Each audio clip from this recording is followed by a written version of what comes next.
Hello? Sorry, microphone's not working. I'll start again. I'm really organised this morning. I've just been watching this collapsing. Sorry, I forgot to do the stream starting and everything, and I'm late. So, how are we doing? Morning, Danny. Morning, Wozciak. How are we all doing? Everybody having fun with America? Holy crap. Did he just destroy the American economy? Yeah,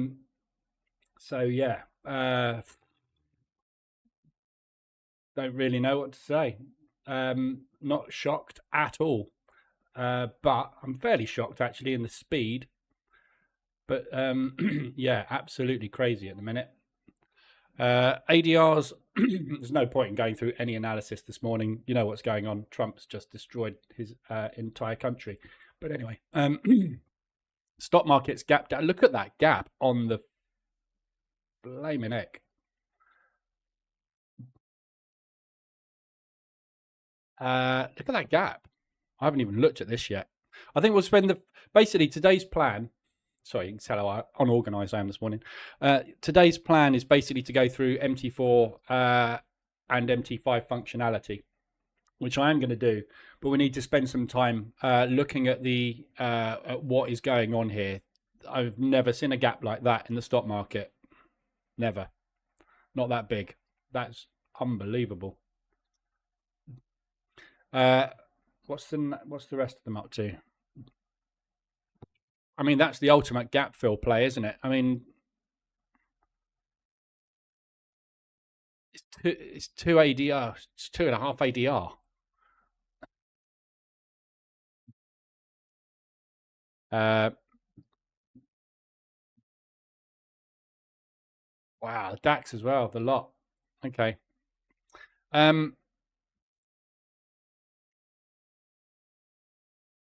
Still going to trade the open this morning. I have no idea what's going to happen, obviously. This is just an unprecedented position to be in. So we've got huge gaps, like supersized gaps this morning. So there's potential for a gap fill. Obviously, this isn't showing the same gap because it's broker data. But that's basically the potential gap today. So we'll see where this goes. Why is that so big on that chart? What's the date on that? 2nd of April, yeah. Oh, don't know. Anywho. So yeah, morning Joe, morning Leon. So yesterday, obviously, we had the news. So we'll start off with the news. It's pretty obvious what the hell's going on. Trump last night decided to put tariffs on all of the world apart from Russia, meaning that today everything in the US has gone up. So everything you purchase, everything from a shoelace to an iPhone to a car, is now 25 or 20% plus more expensive. Yeah. So obviously every economist on the planet, including myself, I'm not an economist, but including me, has been saying for the last 2 months, he is going to destroy the US dollar and the US economy if he does this. Why he's doing it, I kind of get. It's a long-term play. But the dollar obviously today is going through the floor because basically everything in the US is going up. So you do not want to buy the US dollar at the moment. The US dollar is going to get destroyed. So the markets, obviously, as you can see, are throwing their toys out the pram in a big style. So this is, let me just get this. And the reason being is obviously you're going to pull all your money out of US companies at the moment because investing in any US business is just pointless because they're all going to suffer massively through what's going on. So the plan that Trump announced yesterday, this is the demo account we're going to be just mucking about on today. So I'll just pull this one up. The plan that Donald Trump announced yesterday is that we are going to tax the crap out of everybody that imports stuff to us. And what we're going to get everybody to do is to start making everything in the US. Yeah. So all your chips that you make in Taiwan and import into us, you're going to make them all here. All that medicine that you make over in the UK, you're going to make it all here. All those cars you manufacture in Germany, you're going to make them all here. And you're not going to basically pay any tax or any duties if you make them here and sell to the US. That's his plan. So it's a good plan if they decide they want to do that, invest the billions and trillions in infrastructure in the US and disrupt what they have at the moment. What he seems to be missing, and everybody else on the planet has pointed out to him, is that if they don't do that, your country's bankrupt and everybody in your country has no job and everybody in your country has no money. And this is basically the outcome of that. The market is collapsing because the dollar's not going to be worth anything. It's going to be like Brazil. Yeah. Mexico. It's just going to be worthless. So this is kind of what was expected to happen. Money would be pulled out of stocks and it would be pulled out the US dollar and put it everywhere else. Because all it takes now is for all of those countries to put a reciprocal tariff on his reciprocal tariff, which isn't a reciprocal tariff because he instigated the whole thing, although he's spun it to look like it's reciprocal. And this gets worse. Yeah, so it cannot get better from here. So the only thing he's got to do is basically back down on all of these tariffs. It's the only way this is going to really unwind substantially long term. The plan he's got, if it works, for Nvidia and everybody to stop manufacturing overseas at next to nothing and up their own costs by 3 to 5-fold by manufacturing in the US, is going to basically make America great. It's going to put jobs and make it flourish as it used to be years ago. But obviously the reason it went overseas is because they're bigger, better economies everywhere else, because they can manufacture everything cheaper. That's why we do it, because it's cheaper for iPhones. Americans don't want to pay $2,000 for an iPhone when they can pay $1,000. Now they're paying $2,000 instead of $1,000. So tough. But that's going to take years to kick in. Like you're saying, we're going to make loads of new car plants. Do you know how long it takes to make a car plant, get it fabricated, get it put together, get people employed, get them in there, and then buy the raw materials from overseas? Oh, you can't because you've taxed them too much and you can't import them.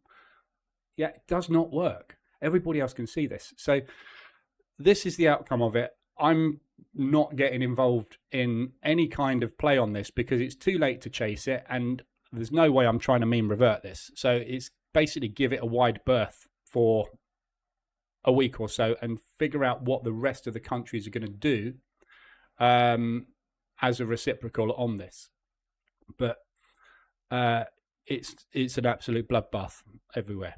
So you can see what the market's reaction is to this, obviously. The stock markets have done pretty much the same. I mean, today's going to be a very tricky day. So FTSE, I mean, the market's actually quite quiet at the open look. We have got some movement on the DAX, but it's fairly quiet. But short-term trading basically is the way forward at the moment with this type of market. So just drop down to small time frames, 5-minute, 15-minute, and play bog standard stop loss based stuff, which is going to work when things start to take off. So there's going to be a lot of announcements coming over the next few days with different countries reciprocating basically with what he's just implemented, which is going to make fast, sharp movements in the market. And that's basically all you need, is something that you've got running, which is taking advantage of that speed of movement that we're going to see coming through. So that's basically the upshot of yesterday. We need to just wait for this market to calm down and figure out what the hell it's going to do. But obviously, banks, institutions, investors, pension funds have spoken with their feet at the moment, and they are running like hell. So the fear and greed index we saw yesterday dropped down to 15. We're going to have to go back a fair old way, I think, to find that. You'll see it go blood red in a minute. There we go. So there's the tariffs. But yeah, you saw the fear and greed index yesterday get down to 14, I think we were. which is 15, which is, stock market's just gone. That's where it was yesterday before this. Can't wait to see what it comes out as today. But we'll whiz through this news. Looking at what we got today, we got the Swiss CPI, which is not updated, is a negative, which is obviously bearish for the Swiss. Whether that's going to make any difference or not today, I've no idea. But worse than expected, which means they will drop interest rates likely down to 0 at some point, possibly even go negative, so you can say goodbye to the Swissy as well at the minute. However, I haven't actually looked at what the Swiss are getting taxed with here. I mean, there's so much news yesterday. It's just, this is new world order, basically. This is going to change the way the markets move a lot, I think. Switzerland, Jesus Christ, 31%. So Swiss negative, obviously, with the inflation figure actually dropping down to 0, so they've gone into stagnation, which means that they need to drop interest rates to stimulate the economy. But they've now got 31%. I don't quite know what Swiss actually supply. I mean, it's service-based, it's banking mainly. So, the banks are just going to turn around potentially and up the costs. I don't know. Not quite sure how they're going to reciprocate that one, but that was the only other news that we've had this morning. And again, you can't really pay any attention to any news at the minute.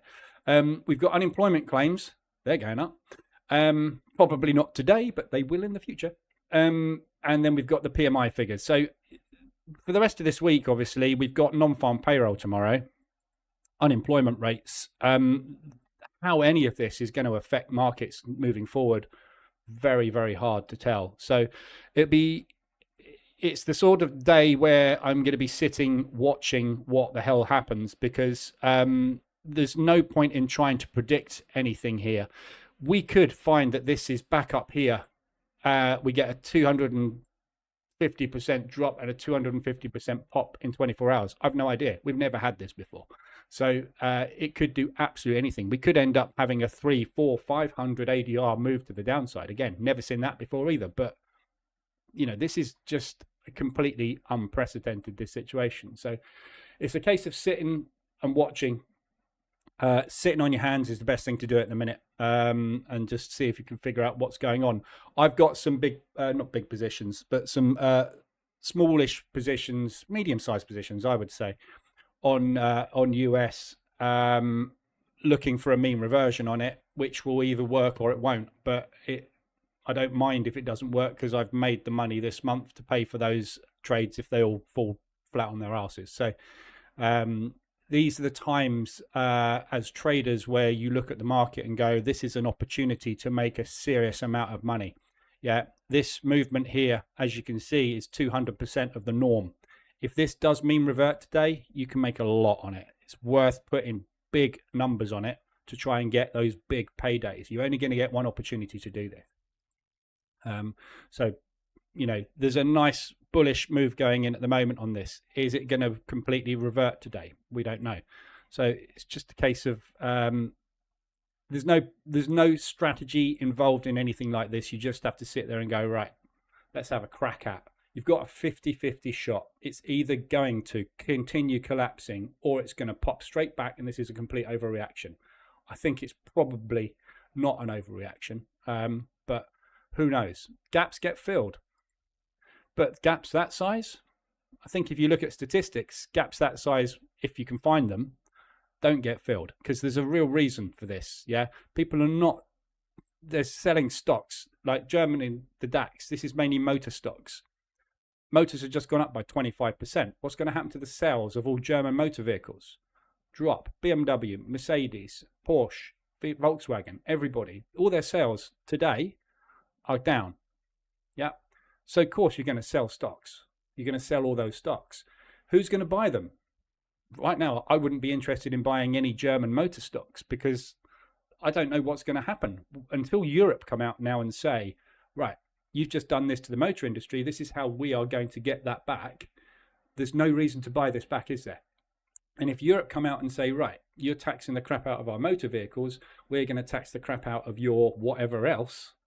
That does not help the motor industry. So these stocks won't recover. They will stagnate.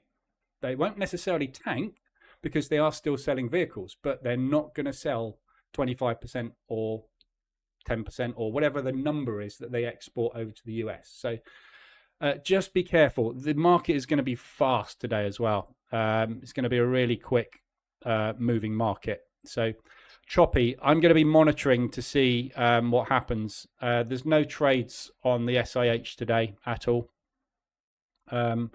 Range is too big. Obviously, I mean, we've done over 20% of the range on both of those, so no trades there at all.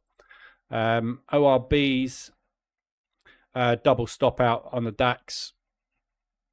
So we'll be taking a 30-minute range break, but it's one of those today. I'm just going to keep an eye on it and see what the 30-minute range is and see how the price action goes. I might just cancel them off and go, better to be out than chopped to death. We just don't know where it's going to go today, do we? So no trades on the FTSE there at all either. So just be careful today. It's going to be one of those crazy ones. Morning, everybody else. Morning, Chris, Omar. Do you still do 1 minute scalping RSI? Never have done. Don't know where you got that from. I don't scalp 1 minute charts. No. Morning, Mark. Morning, forex fire. If I have ORB on one terminal trading 5 different index, should I change the magic number for every one? Up to you. Doesn't make any difference. The way the logic works is it works on symbol. If you want to have, I've got separate magic numbers on mine, but you don't have to. It's up to you.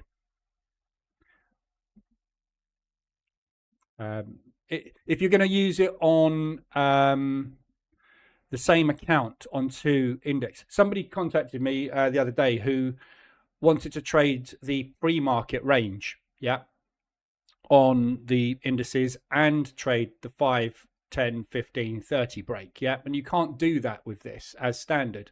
You can do it by adjusting the timings. So you set that to 0, that to 0, and then you would set the, for example, this one, if you wanted to trade the pre-market 15, you would set that to 1630, which is the open. So at the open, it would check the 15-minute range, which is the 15 minutes pre-market, and it would take a pre-market opening range break for you.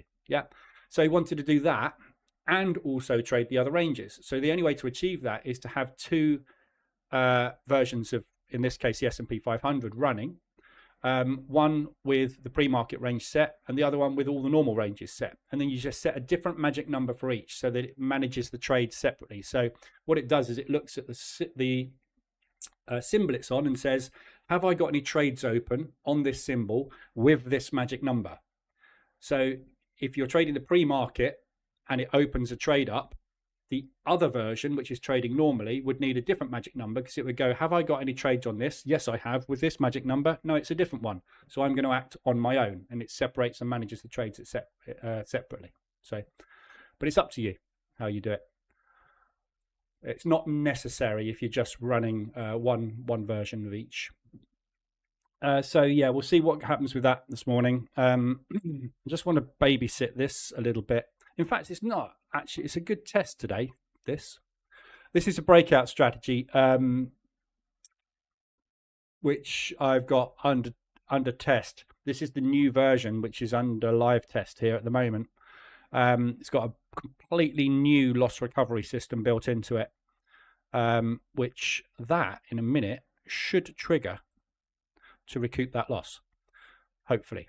So it'll be a good test for this today because we're going to get a lot of movement. So it'll be an interesting one. Morning, Plowman.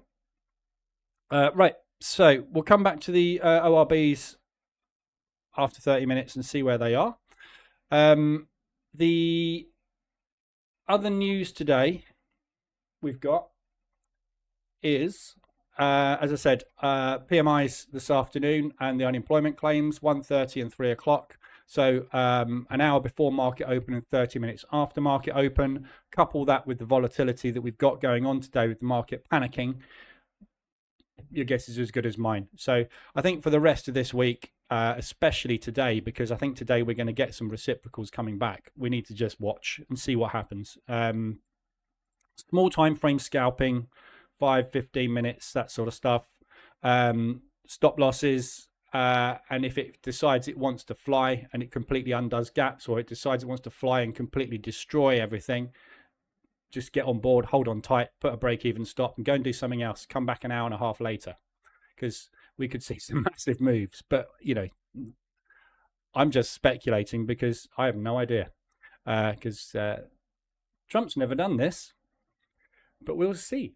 So, morning. Oh, yeah, so morning's Plowman. So that's basically forecast news. Overnight news, obviously. I mean, it's blood red everywhere. Oh, crikey. Didn't realise it was that long. Wow.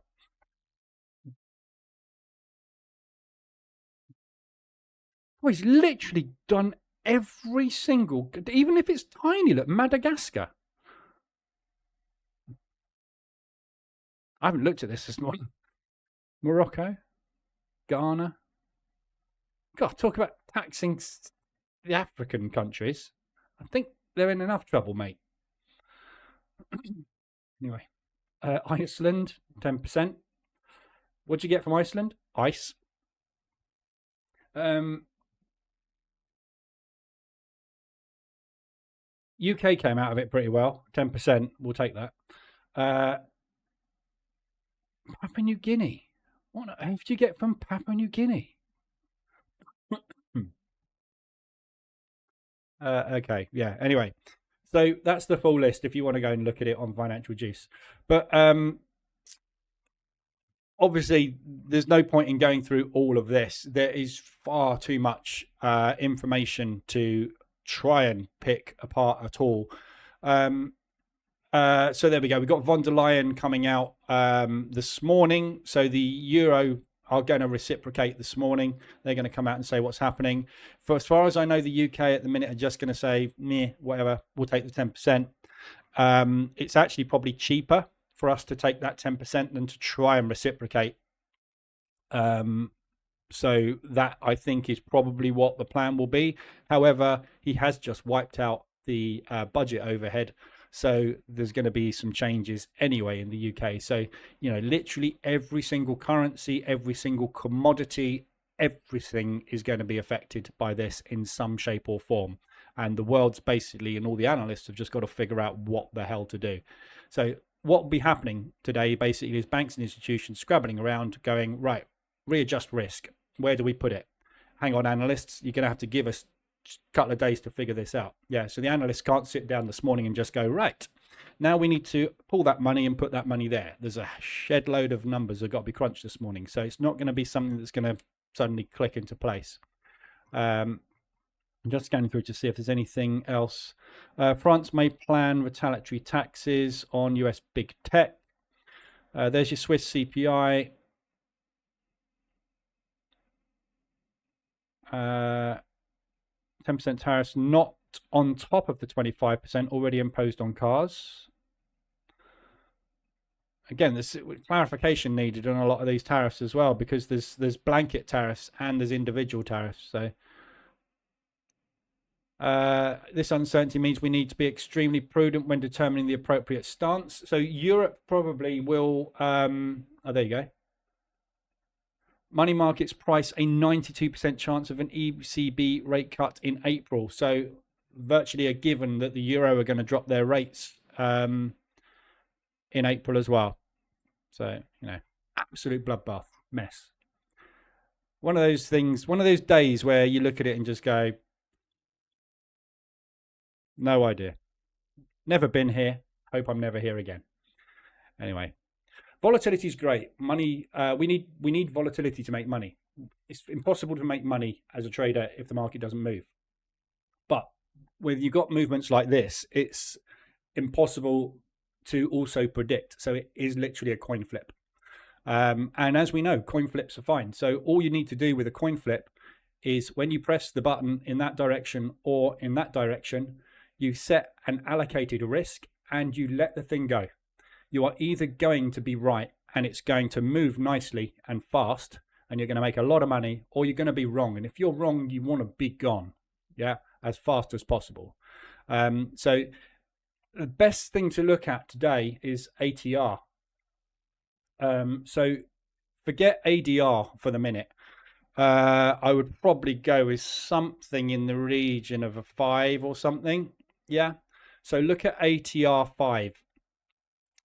You can see obviously here what's going on. Obviously that's the highest ATR we've had recently, which was in here.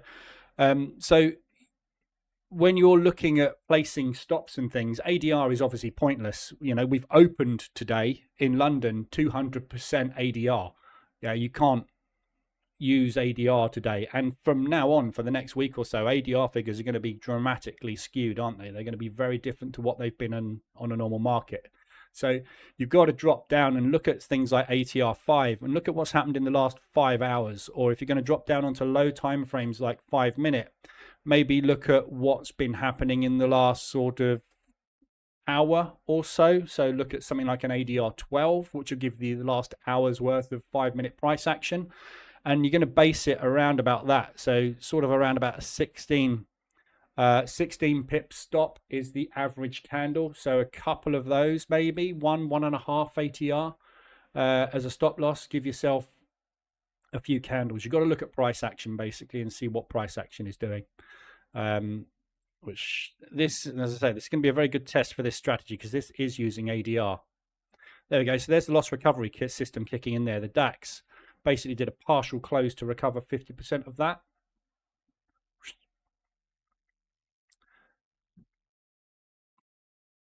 And we are just about to do a partial on the second half of that DAX. Hopefully. It only checks this once every minute. So that will close out in a second, 50%. Just going to watch this quickly just to make sure it happens because I only coded this yesterday. I haven't actually tested it live yet. And what a test.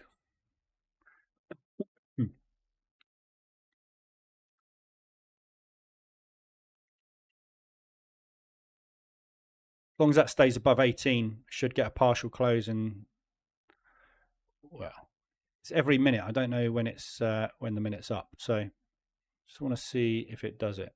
I think I set it to do it every minute.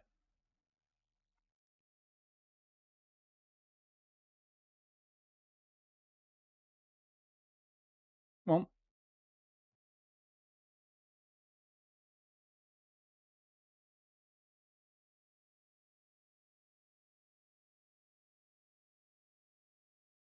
There we go. Partial close, loss recovered, back to profit. Nice. It works.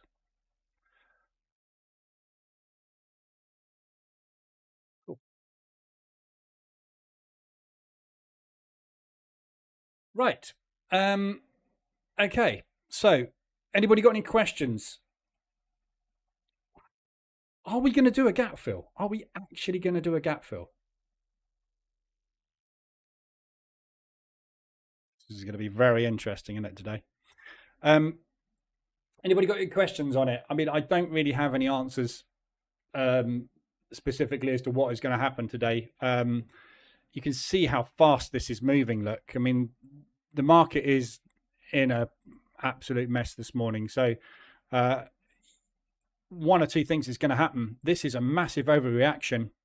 And someone is sitting down here going to rebuy this. If you're a conspiracy theorist, load of stocks got sold off yesterday purposefully so that the rich can snap them up at a cheaper price and make a quick buck. There's all sorts of conspiracy theories already flying around. Bitcoin, buy Bitcoin apparently. I haven't got it here, but yeah. So just be. Just be aware today is not going to be a normal. Right.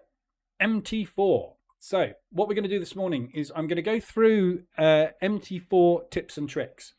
If there's anything specific while we're going through it you want to know, or you have got any questions, fire away. I'm going to go through a load of stuff fairly quickly, which is stuff that I think people may not know, and also stuff which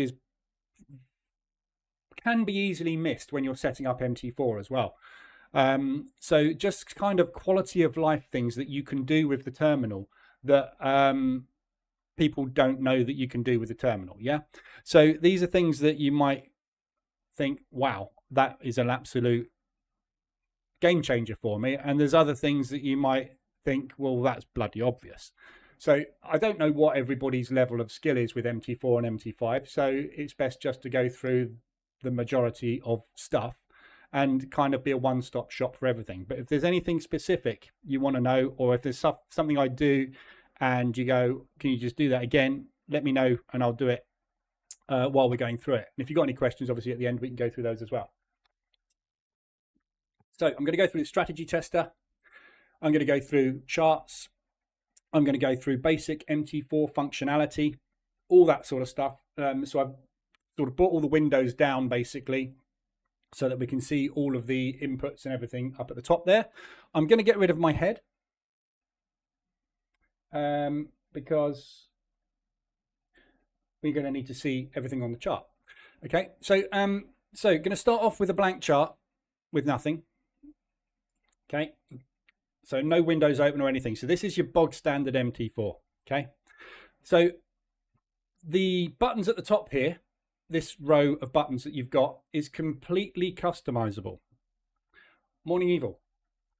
So all of these little blocks that you've got here are grayed out at the moment because we haven't got any charts open. So you've got all these little icons here which will open up specific things. So you've obviously got the shortcuts to the market watch, which is this window here. And this is something people don't know about. You can actually move and undock these. So let me just move this over. Yeah, this is not docked within MetaTrader.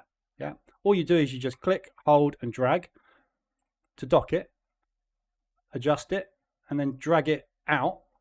And you can put this anywhere on any screen you want. Yeah, so you can separate everything out. Yeah, so we've got the market watch. I dock it on the left hand side there, but if you wanted to dock it at the top, you can do that. It's more actually tricky to dock it at the top than you'd think. But you can dock it at the top. Oh dear. Well, you can dock it anywhere you want. There you go. There it's docked at the bottom. So you've got docking windows basically. So every single window can either be docked there, there, there, or there, and it can float. Okay. So not a lot of people know that, and it's quite important because you may have a completely different setup that you want to have. Sometimes it's very tricky to dock. There we go. Your market watch window is the main one that I use, obviously, in the left hand side. And normally what you have is this. And people go, why can't I get it looking like yours? Because I keep doing this and it won't work. Yeah. So when I do that, I can't see it like you can because yours are all open like that and mine won't do it. Yeah. So you right click on anywhere in that market watch and you can turn on or off specific columns. And there's this little thing called auto arrange. Unclick auto arrange, and it will not auto arrange the column widths. So now you can drag it as much as you like, and you can change every individual column width. And if you don't want the spread, you just get rid of it and it's gone. Yeah. So that's just a little trick for changing charts. The easiest way to flick between charts is to right click on anything in your market watch, click chart window, and there you have a new chart. Done. And a chart will normally come completely blank with no indicators on it. Not that blank. That's totally blank. Something like that. Doesn't matter. Let's just get rid of all the indicators. Okay. So you get a standard blank chart. So every time you open up a new chart, it will open a default. Okay. So one of the things that people always get confused with is I've just added an indicator onto my chart. I've just opened a new chart and I've got a completely different layout. I want the layout that I just had here. How do I get that? So what you basically do is you save that as a default template. So when you've got your chart set up exactly as you want it, on the same time frame as well. So say you want to automatically default to the hourly time frame, you need to go to the hourly time frame with your chart set exactly as you want it. Right click on the chart, go to template and save template. Call it default. Yeah, so it's the default template, default.tpl. Save that, and now every single chart you open will open with that default template. So you don't have to continuously drag the indicators onto your chart, or right click, template, apply the template that you want to have. Yeah, that's the default, and I can apply as many templates as I want, momentum template, whatever that is. Yeah, so you can do that by right clicking on the chart, going to template, and then pick whichever one you want. So that's how you set up a default template. So everything that I want will open now automatically as a default. I can open as many of these as I want, and I can then, let me just open 4, come up here and click on this little button here, and it will automatically arrange those windows for me. Yeah, so that sort of snaps them into a position. Obviously you can minimize windows, and if you click that again, it will then keep that one that you've minimized down there, and then just have the 4 that you had left. If you want this one back again, you need to push the button to expand it, and then click that again, and then you can have 5 layouts. So if you suddenly go, I only want to see Aussie, New Zealand and Euro Swiss, you can minimize these 3, click that button, and bang, you've just got those 2 charts. Not a lot of people know that, but that's what you can do. If you also want to change the symbol and the time frame manually, and I've never found a use for this, but I'm going to show you anyway. If you click down in the very bottom left-hand corner here, where you got the date right in the corner, yeah, if you click in there, double click, you can see that there's a little white box appears, and it says symbol, comma, period. So what you can do is GBP USD M1 and press enter, and that will change your chart. I've never understood why you would possibly want to do that, but there's a function there if you wanted to quickly change to any time frame and any symbol directly from that individual chart. But for me, it's much easier to come over to the left here and go, I want to go and see CAD yen, and drag it and drop it like that. It's a bit slow this morning, and then just quickly change the time frame. But you can do it there as well. No reason why you would. It's also very easy to set alerts up direct on your chart, which not a lot of people know about. I sound like a bit like Michael Caine this morning. Not a lot of people know that. If you right click anywhere on your chart and go to trading, you can go to alert and click that button, and it will, you can't quite see it there, but it's drawn a little dotted line there with an arrowhead on it at that particular price point, and it's just set an alert up for me. So when price reaches that level, which I can drag up and down on my chart, you can just about see it. Can I change the color of that? It's going to be grid. Let me just change it to black. No, it's not grid. It's ask line. Yeah, it's ask line. Don't know why it colors it as ask line, but it does. Ask line, I said then. Change that to black. So you've got an alert there, which you can drag anywhere you want. And if you double click on that, it will bring up this box, and you can have it either as a sound, you can have a mail notification, you can set it to expire, you can change the value of it there, you can pick what sound you want to have, and how long that will go on for, and how many times it will alert. And you can also press that button and it will test it, so you can know what the sound's going to be. Yeah. And if you don't want it anymore, you can right click on it and delete it. There we go. And when you do set up an alert, which is right click alert, if you go down to your terminal, which is this little icon at the top there, there is an alerts section down here as well. So you can see there is my alert that I just set up, and I can also manage the alert from here. I can turn it on and off, I can delete it, modify it, or I can create new alerts. So you might say that I want to create a new alert and I want it on the CAD Swiss at a specific price. But this is very difficult to do. It's much easier just to go over to the CAD Swiss and say, that's the price I want to alert at. There. Done. Didn't see that, did you? Template. Oh, sorry. Trading. Alert. There. So I'm just setting them up there. And then see they're all appearing in here. Okay. So again, that's something you can do, which took me a while to figure out and find. So that's alerts on your chart. Just going to go through quickly chart properties. So sell limits and buy limits, very easy. You can right click, sell limit, places a sell limit. If you go below the chart and right click, buy limit, places a buy limit. And then you can obviously adjust these. Yeah.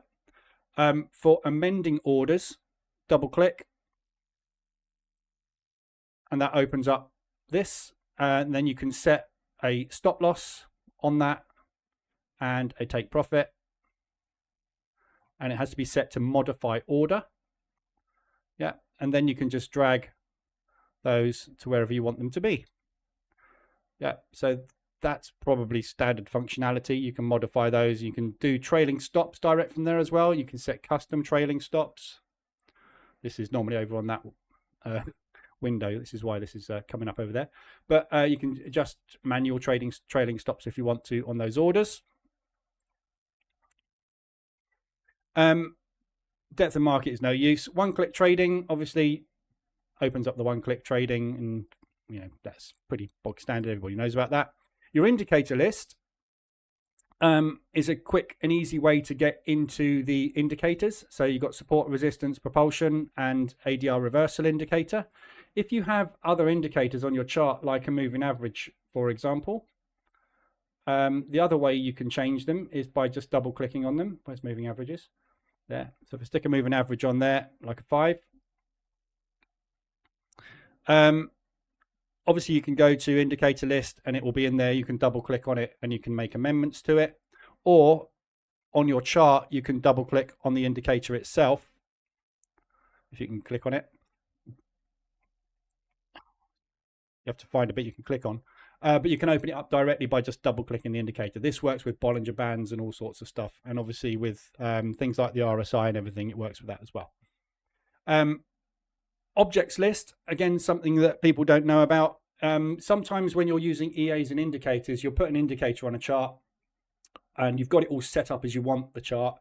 And then all of a sudden it draws a load of crap on your chart, and then you take the indicator off and it doesn't delete it all. It's one of my bugbears. It's very annoying, and sometimes I do it as well. But what you can do is go to objects list on any chart and it will show you every single object that is on that chart. Okay, so all of the lines, the boxes, everything that's drawn on there, all of the previous trades, these are all filled gaps, propulsion gaps. Instrument name there, you can see CAD Swiss. I can delete that. It's gone. Close it. It will come back because the indicator redraws it. Yeah.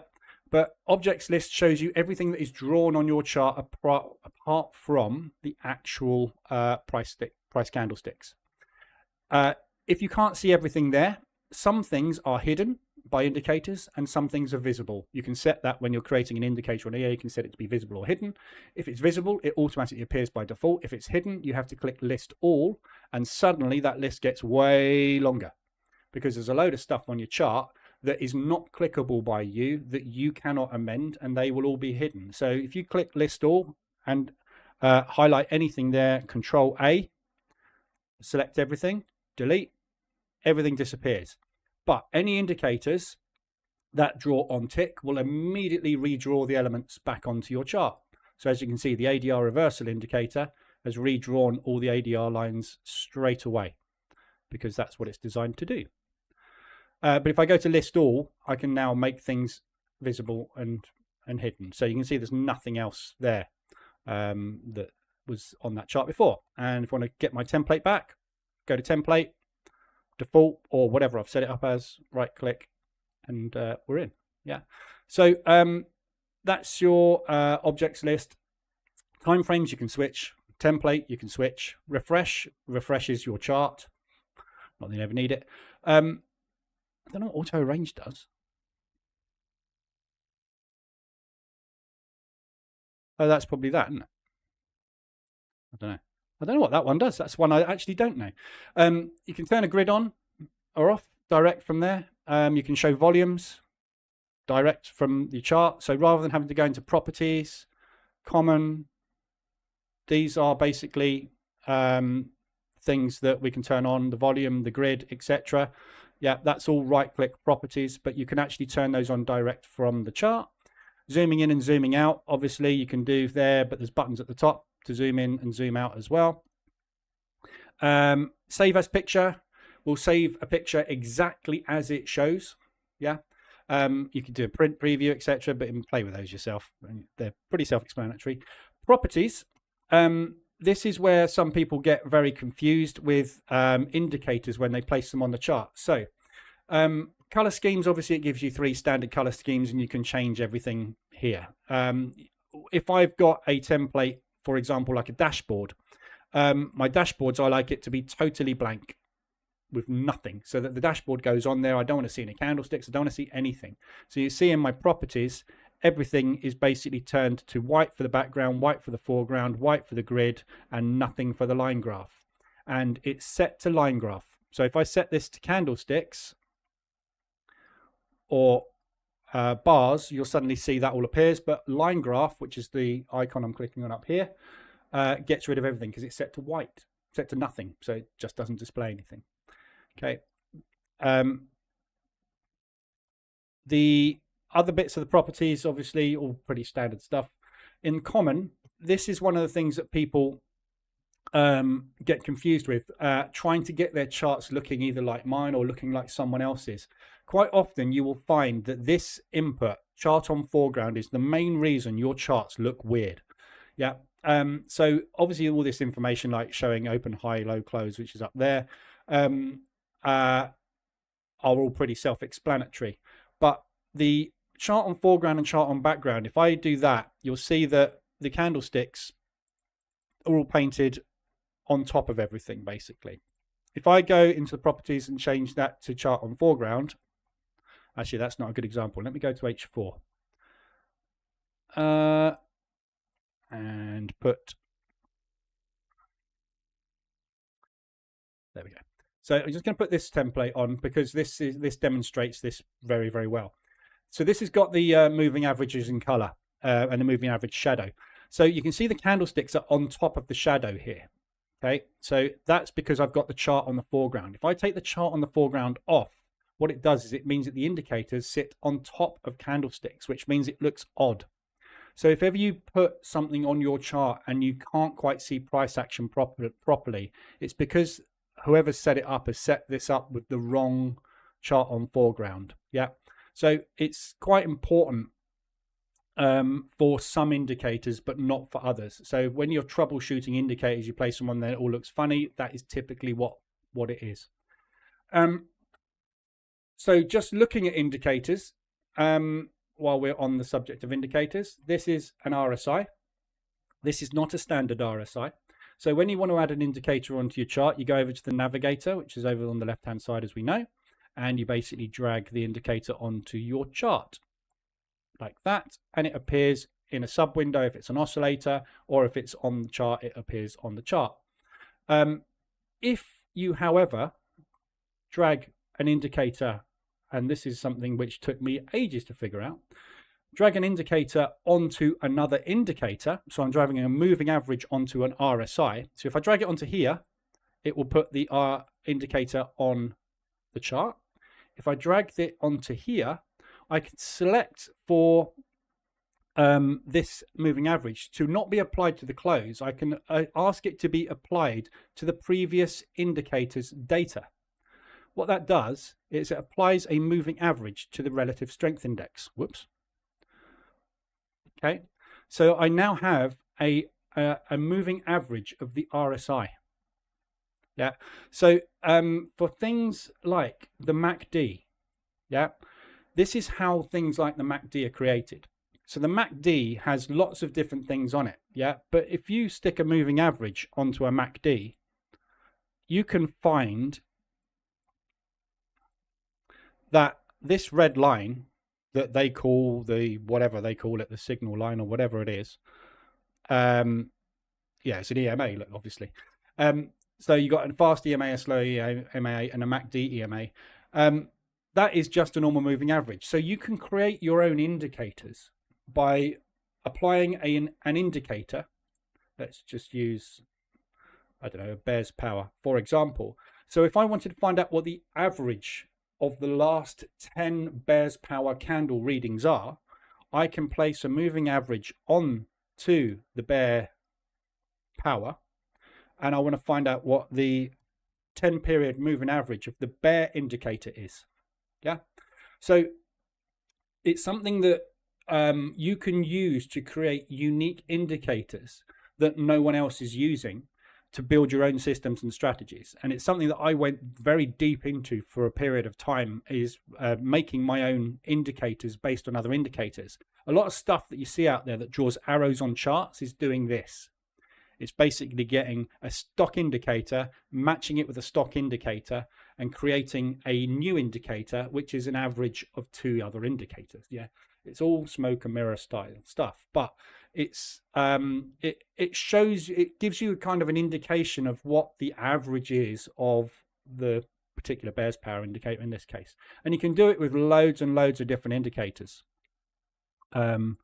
So I mean, I've never applied a CCI to a MACD before, but that's what it does. Yeah, so you can do this with as many indicators as you want. Let me just move that off of there. Yeah, so this is a bear's power moving average CCI indicator. Good luck. There's probably a way to utilize this as a complete system or strategy. Look at the TDI, Traders Dynamic Index. Yeah. Haven't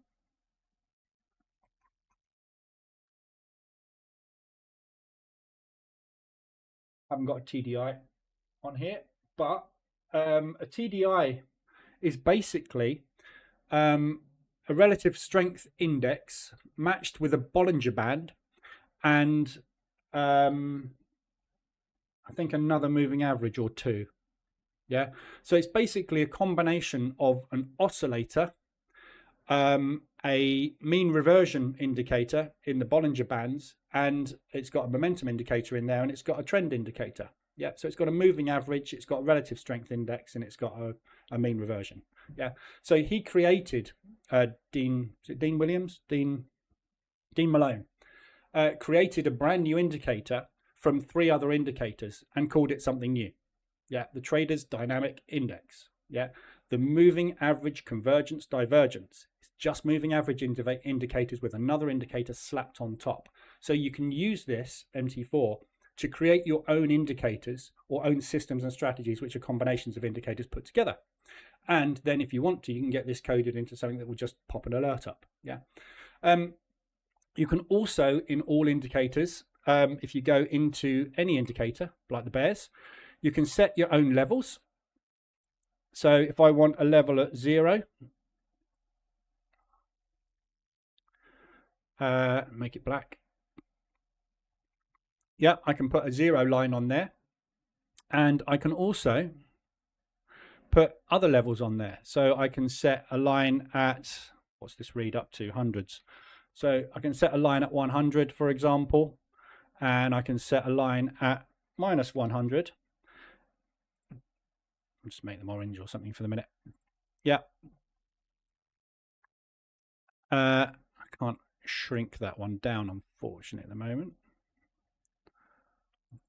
I've got too many indicators on an indicator at the minute, so it's going to be quite difficult for it to work, I think. I'd have to set a fixed minimum and maximum on it. Yeah, because it's plotting. I don't know what it's plotting on, but you get the point. You can create your own indicators and your own levels within indicators. Let me just stick a normal RSI on here. Yeah, so my RSI is not a stock RSI. If I click on the RSI and reset that, yeah, that's what a normal RSI looks like. Yeah, and it's got these lines on here that say sell zone, strong sell. This is not a normal RSI. This isn't how the RSI comes. This is my custom version of it. And all I've done, if I can click on it, hello, Why can't I click on the RSI? There we go. All I've done is I've stuck my own levels on it. Yep. So where it's got the 30 level and the 70 level, I wanted them to be called buy zones and sell zones. And that's the description. So if I get rid of the description, it won't say those words. Yeah. Gone. You can only have one style of line, yeah, on a chart, on an indicator. And in this case, it's dotted, as you can see. But I have got solid lines on there as well. So how did I do that? Very simply. I went up to my drawing tools and I drew a horizontal line. Most people think you can only draw horizontal lines on charts, but you can't. You can draw horizontal lines on indicators as well. And then if you double click on that line, right click, go to horizontal properties, you can put the values in. So I want this to be the 75 level, and I'd like the 75 level to be really thick because it's a good level, and I want it to be in red.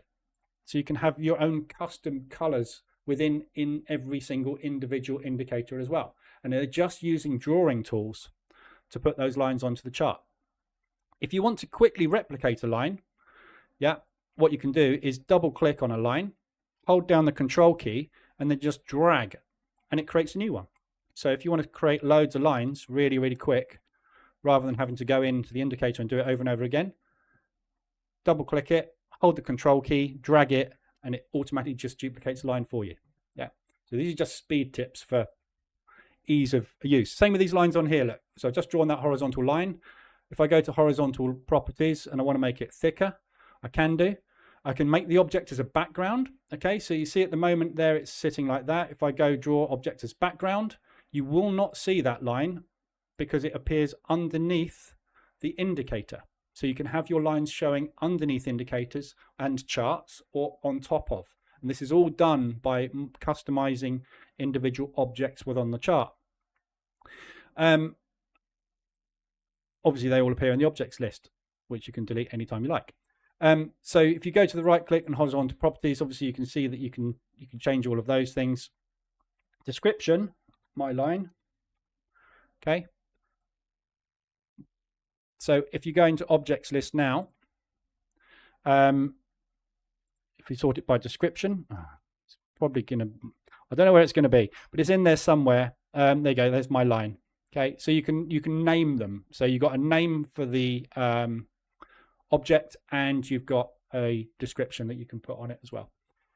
So that's charts. So that's the main thing I wanted to talk about with indicators. Let me just quickly check my list. Floating windows, properties, market watcher, symbol switcher, done that. Default templates, modifying indicators, moving one click moving on drawing objects, double click price column. Yeah, left enter symbols on time frames, top bar. Yeah, so customizing the top bar. Again, all these bits up here, so time frames, for example, you can drag them out. They're all windows. So if you want the time frames to put someone else, I don't know why you would, but you can. So if you wanted to stick them down here in the bottom left-hand corner, you can put them down there if you want to. You could stick them on the left, I think, down here. And then if you want your drawing tools to also be down there, you can stick those down there as well and minimize the width of the window, so you can stick them all down the left hand side if you want to. So you, like anybody that uses trading view, it's all down there, isn't it? All the controls are on the left hand side, not on the top. You can do that if you want to. Not a lot of people know that you can do that, so I prefer them obviously all up at the top. If you don't want to see most of these, you can also customize these toolbars, which again people don't know exists. Right click on any toolbar and you can turn all of these on and off automatically. So you've got time frames, line studies, charts, and standard. So that's time frames, that's line studies, charts, and standard. You can customize them. So I've clicked on the wrong one there. I haven't, because I haven't got any. So let's say, for example, I don't want to see the 1 minute chart, so just do not use 1 minute charts. I don't use the monthly chart and I don't use the weekly chart. You can get rid of those buttons so you can minimize the number of things that you have up there.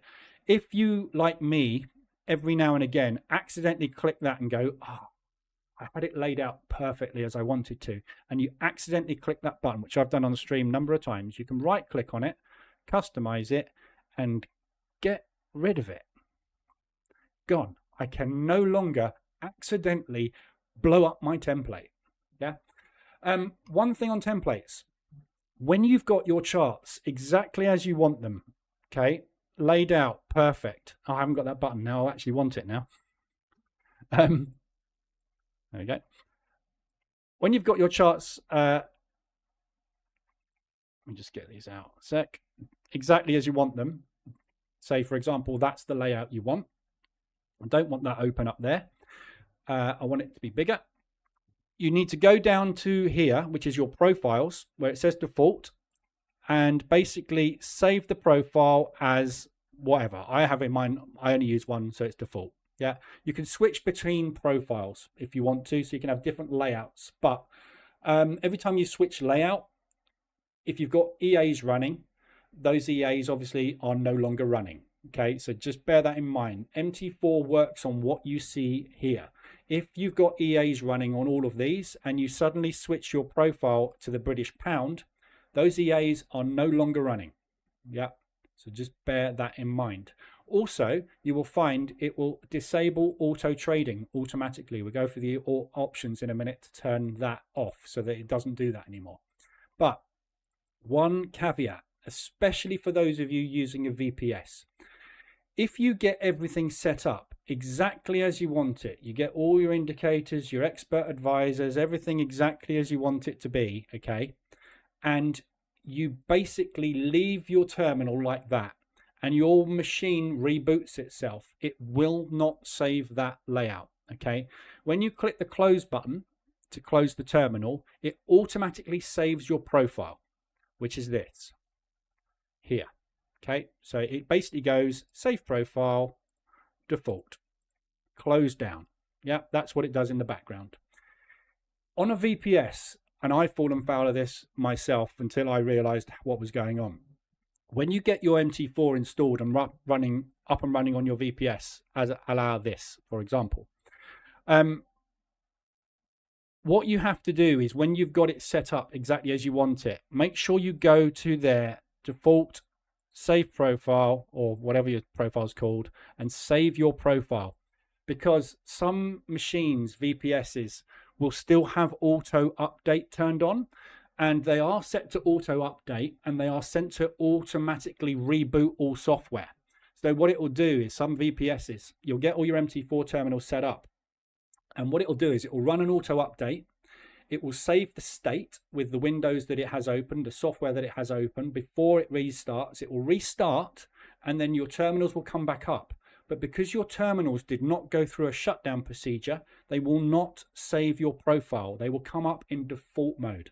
Okay, so when you have this profile saved, you can be assured that if you shut this down, when it reboots or I restart the terminal, it comes up exactly as it does here. All the EAs running in this order on these time frames exactly as you see. Okay, so this is something mainly for people that use VPSs. But again, a lot of people will boot up their machine and Windows will do an update, they'll come back and everything's gone. Yeah, and that's why, basically. So just bear that in mind with profiles. DAX is trying, isn't it? It's trying to get back. So that's profiles. All of these buttons up here, I'm not going to go through them all, but there's loads and loads and loads of options. One thing I am going to go through, though, is a little trick.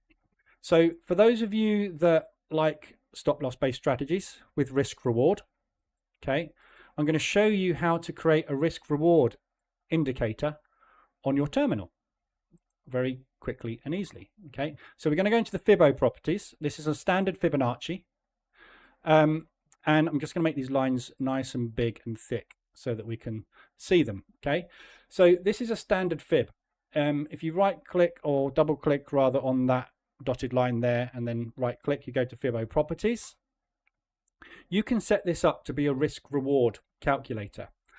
So you've got different levels. You've got 0 and 100, and then you've got the extensions up here, which you can see at 161.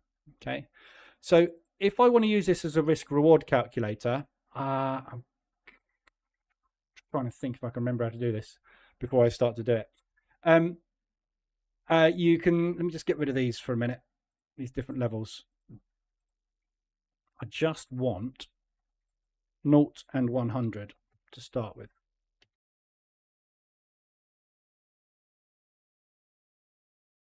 Where's my 0 gone? Where's my 100 gone, rather?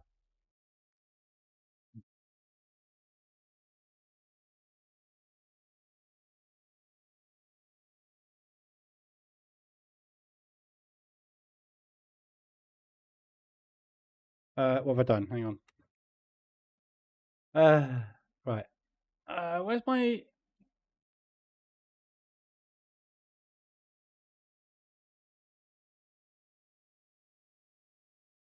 Set that 50 for a minute. What's going on with that fib? That's not right.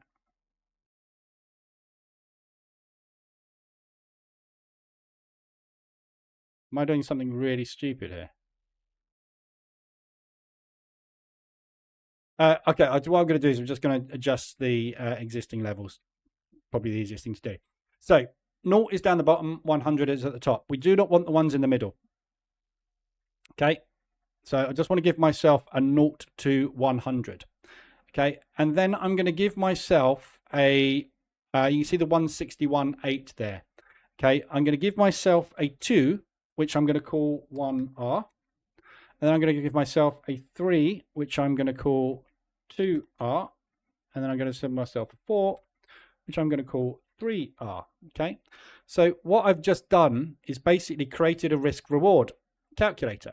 Okay, so you can see that I've got a 0 and a 100% there. So if I adjust this up and down, I've got these lines here. So that is my entry, that is my stop loss, that is 1R, that is 2R, and that is 3R. Okay, so there's your risk reward calculator automatically built into MT4. So this is not free flowing for some reason.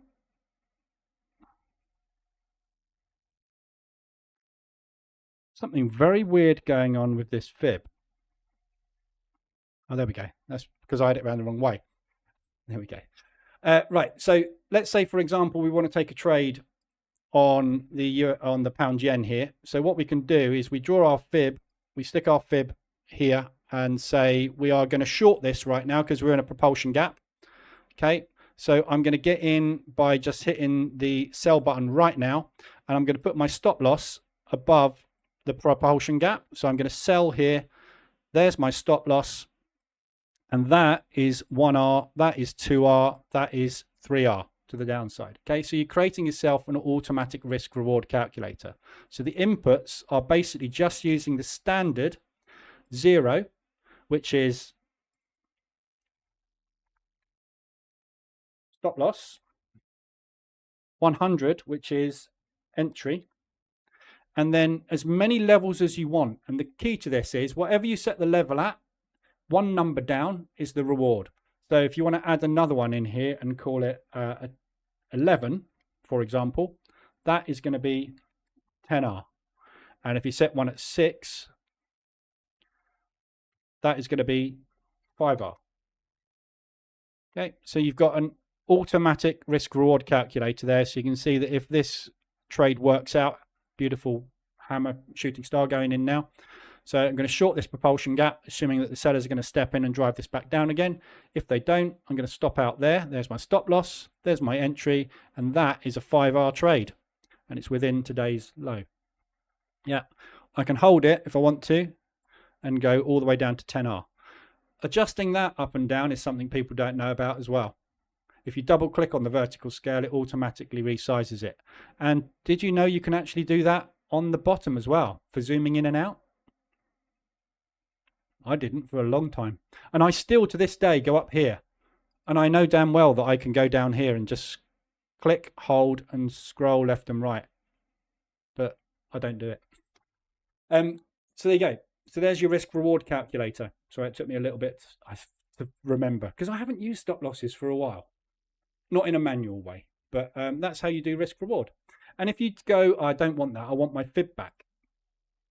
What you could do is click the default button and bang, you've suddenly got a default fib. If you want to use fib, as I do, I do use fib to draw potential pullback levels. And again, obviously you can change it to look how you want it to look. You can change that line there to be different colors and different styles and all that sort of stuff. But if you do want to use this risk reward tool, as well as having a standard fib like this, you can repurpose the Fibonacci expansion lines, okay, yeah, to do something similar. So you can actually change the levels in the Fibonacci expansion in the same way as I've just done with the Fibonacci tool, and actually use that as your risk reward calculator as well. So there is an option to do that, and you've then got both tools available to you. Right, so that's fib drawing. I'm just going to quickly go through one other thing which is very important. So for those of you that hate the way that MetaTrader dumps all data into the user in Windows, i.e. when you basically install an MT4 terminal, all of your indicators, templates, and all the working files for MetaTrader are stored in the users folder in Windows, yeah?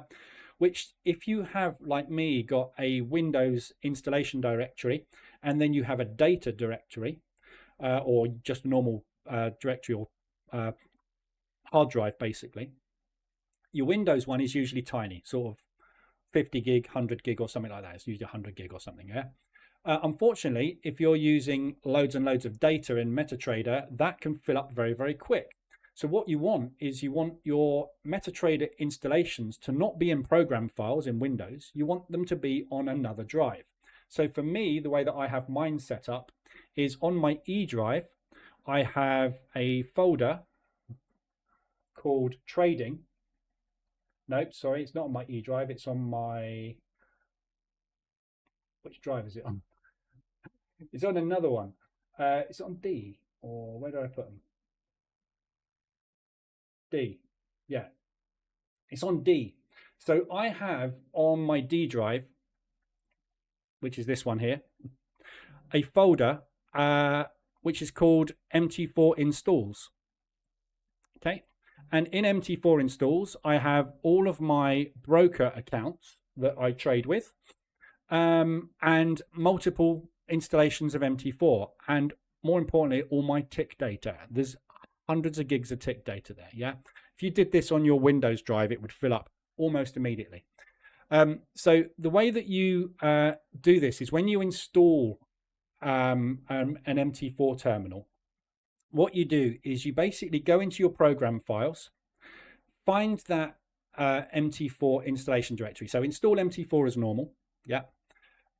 Close down the terminal, and then go into your Windows drive into program files or program files x86, wherever it's put it, and basically cut the MT4 folder, and then go to your data drive, which in this case is my D drive, and paste it into here. So what I've got here is my, for example, this one, which is just a MetaTrader install. Now, what I have set up is what's called a portable installation of MetaTrader. So when you do a normal run of MetaTrader, it will simply store all of the files still in your Windows user directory. What you can do is you can have it so that the MQL4 folder, which is the data folder for MetaTrader, which is where you store all your experts, your indicators, and everything that you basically have, you can have that actually in the folder that MT4 is installed in, okay? And the way that you do that is you run it in what's called portable mode. So my MT4s, when I launched them, let me just open this one here.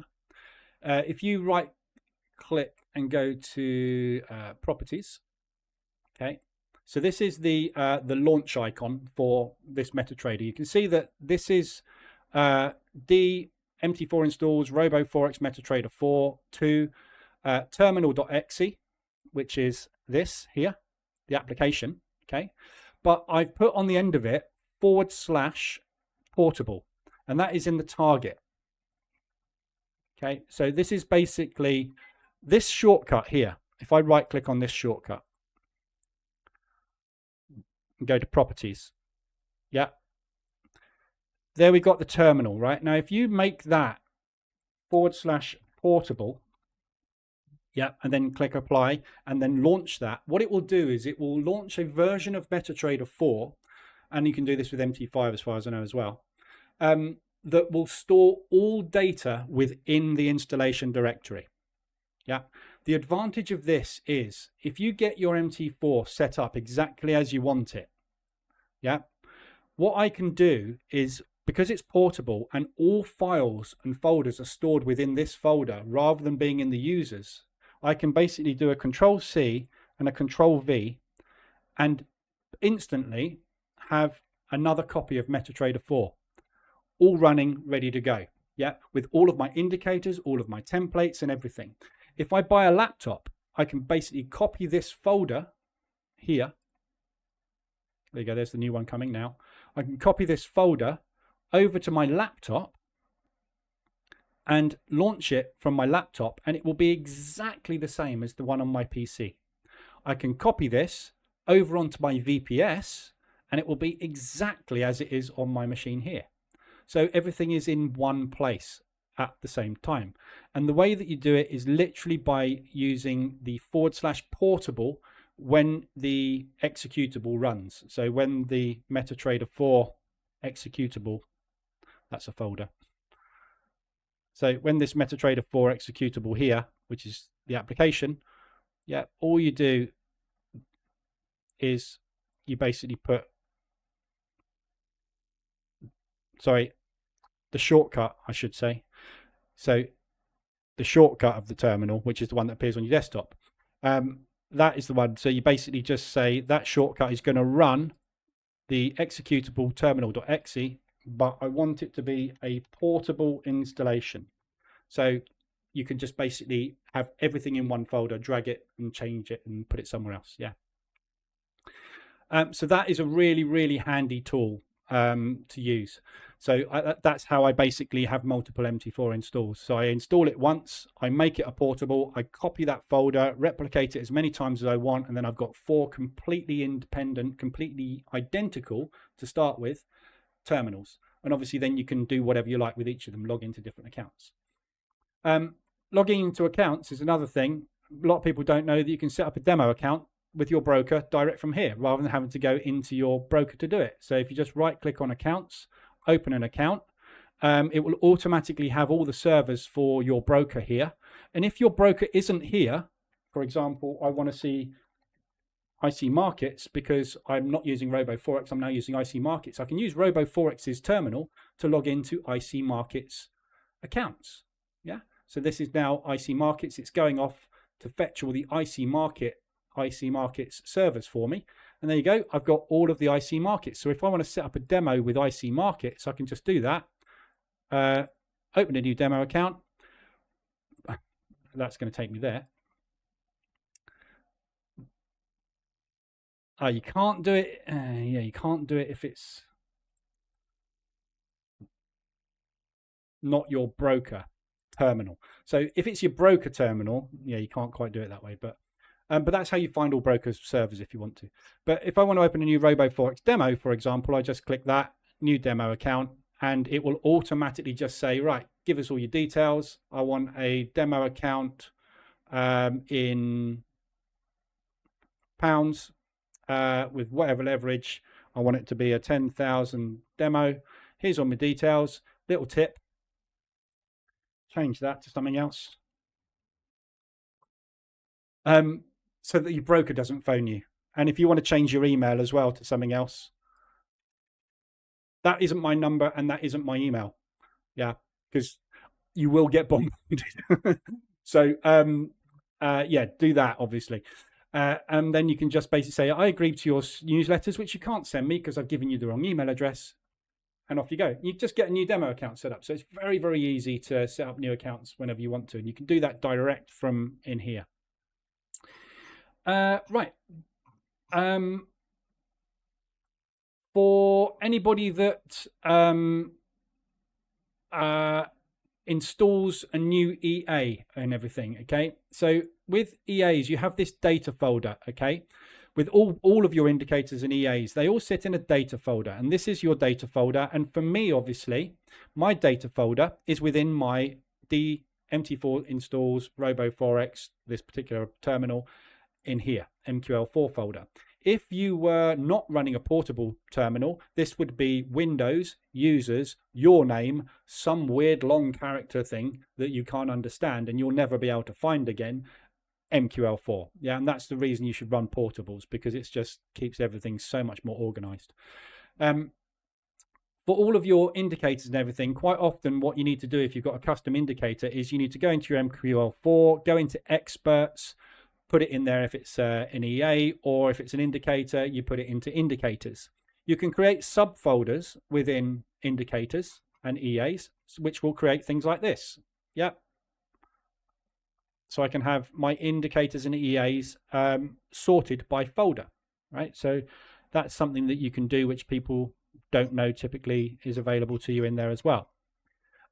Once you've put something in there, it won't suddenly appear in here. So if you just right click anywhere on indicators or EAs in here, you can go to refresh and click the refresh button. What that does is it refreshes that folder structure and says, okay, is there anything new I haven't got? And all of a sudden then it will appear in there. So rather than having to restart your terminal, load your terminal back up again, you can just basically right click, refresh. Okay. There's all sorts of other things you've got in here, hotkeys for indicators. So if you suddenly said, oh, I need an RSI, you can have Control-Alt-R for immediately applying an RSI to your chart. It's always felt like a very long-winded way of just coming up to oscillators, finding the RSI and dragging it onto the chart. I don't need a hotkey. And for a start, I have everything saved as a terminal, as a template. I'm not switching between loads of templates with different indicators all the time. I just don't do it. So that's basically indicators. Very, very simple. There's not a lot to talk about with indicators. Options up here. So we're going to go through a couple of bits of options. Can you have multiple accounts with this method? I'm not sure what you mean by multiple accounts. Multiple terminals. You can have as many accounts as you like within a MetaTrader 4 terminal. You can log into multiple brokers. People think that this is a Robo Forex MetaTrader terminal. It's not. It's MetaTrader. I can log into any broker I like in this terminal, and it will download their data into a separate folder within the data folder. Yeah. So if you go to the file, open data folder, history. Yeah. These Robo Forex, these are my Robo Forex symbols for that demo. These are my Robo Forex symbols for my ECN account. These are my Robo Forex for my Prime account. These are Robo Forex for Cent accounts. So basically, whenever you log into a new account up here, depending on whether it's a Prime, a demo, or whatever it is, it will download individual data.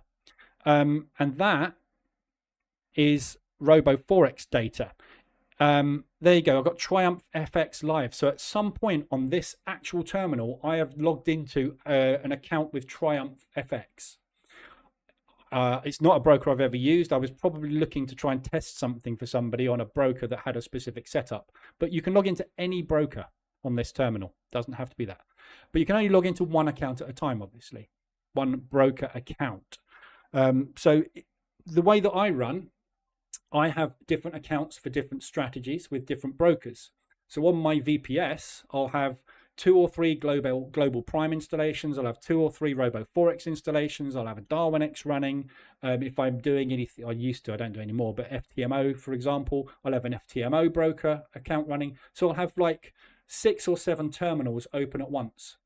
That's how you replicate the terminals. So you just go here and I go, I need a new Robo Forex, as I just did. Copy, paste. There's my new Robo Forex. There is my shortcut. So all I do basically is I come into here, into that shortcut. I go /portable, click apply, okay, and then I drag that shortcut, or cut it rather, onto my desktop, and I launch that from my desktop, which launches this in portable mode, and bang, got a new installation of MT4. Yeah. So you can have as many accounts running as you like. I'm a massive advocate, as you probably know, of not dumping all your trading strategies into one account. I think you should have a different trading account for different strategies. That way you are segregating your risk, you are segregating your results, and you can analyze everything in detail. So I never run two strategies on the same account. I'm running an RSI mean reversion strategy, I'm running an ADR breakout strategy, I'm running this strategy, I'm running that strategy, I'm running ORB, I'm running SIH. They're all on completely different terminals. I've got a manual terminal that I just press buttons on. I look at charts. I have a terminal over here all the time, which has got lots of charts up, and I trade price action on it. So I'll see a nice 3-bar reversal, and I'll just go, that looks good. I'll take a trade. That's a totally different account. It's kind of what I call my play account. And it's a good thing to do, having a play account, because it keeps you doing something. You get this itchy trigger finger as a trader where you need to be trading. Yeah. And you're sitting there watching your main strategies and they're not doing anything. You need to do something. So you either occupy your time with something else, or if you need to scratch that itch, get yourself a little account, stick a couple of grand in it or whatever you can afford, and use that and trade on it and practice, and play. You've got a 50-50 shot of everything working. So if you see a 3-bar reversal, you take it and it works, and you do that for a week, and you suddenly go, Jesus, let me download the stats and put that into Quant Analyzer. I got 70% strike rate on that.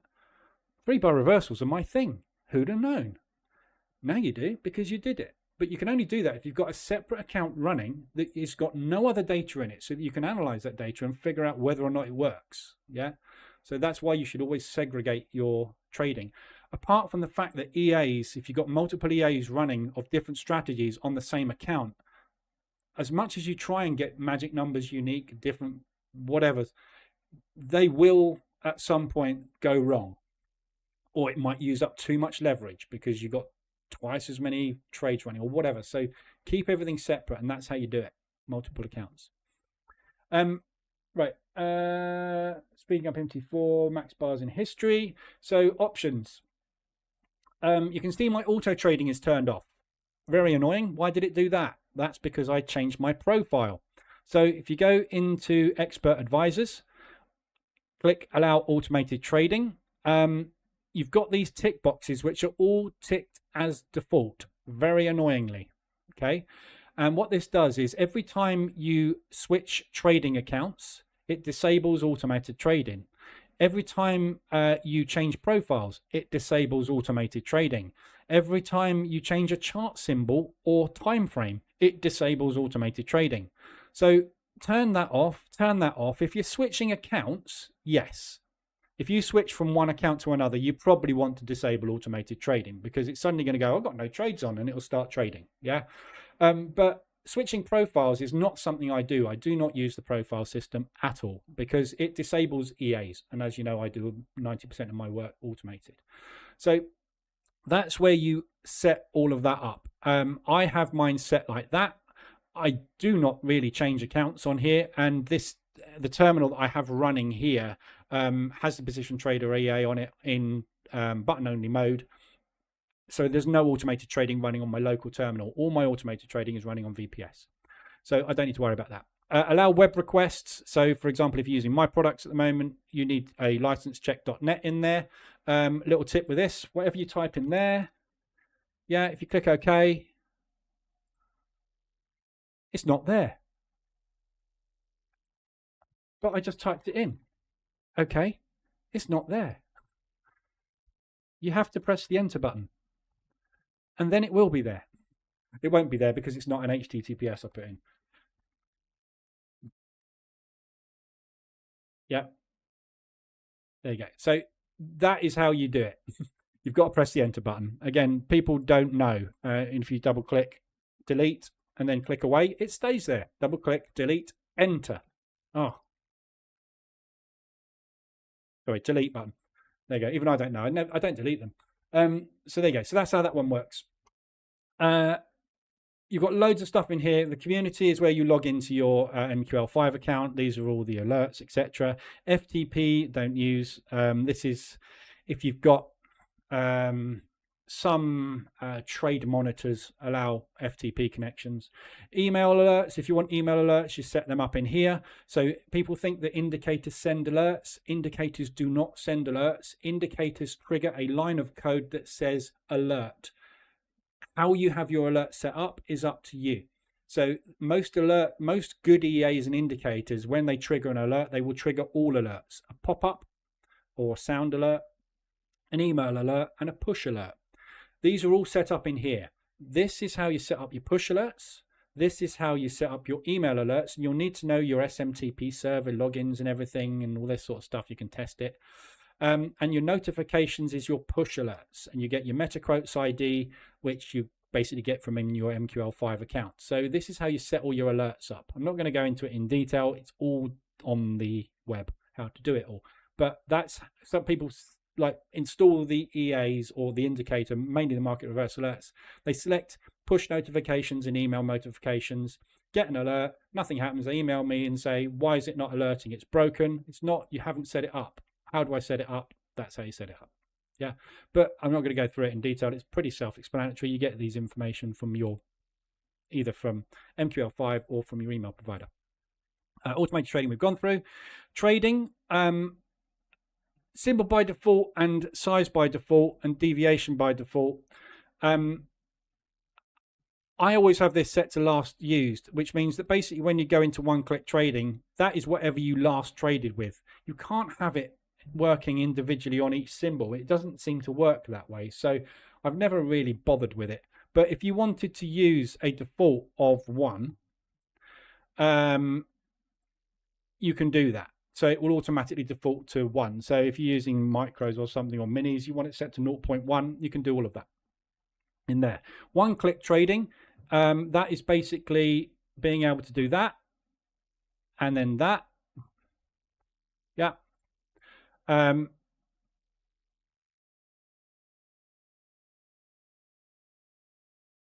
want to do that. So I just suddenly realized I put a 6.4 lot in on this account. This is a live account. No, it's not. It's a demo. Whew. This is why I was doing it on a demo. I just realized I'm not there again, am I? I might as well come back now. There you go. You can see me again. Yeah, I just had a heart attack then. I thought this was my other terminal. This is a live account. So yeah, that was lucky. Right, let me go back to the actual terminal. It's that one, isn't it? So for one-click trading, that's basically how you set that up. So it will give you this and say, you got to do that. Yeah, you know, kind of know about that. It's every time you try and take a trade when you do a new terminal, that's turned off. Other options you've got, obviously, objects. I've never really looked at this. Magnet sensitivity and stuff. Never played with that. Charts, showing trade levels, open, high, low, close, and all this. This is the defaults, basically, for when you're going to properties. But this bit here is the bit I wanted to show you. Maximum and minimum bars, maximum bars in history and maximum bars in chart. So 6,000, I've got this one set to 65,000. And again, this is another nice thing about having a portable. Portable stores all this information. When you copy a folder and replicate it and get a new MT4 installed that way, this is all the same. It's all stored for you. So you don't have to go through and set this up every time.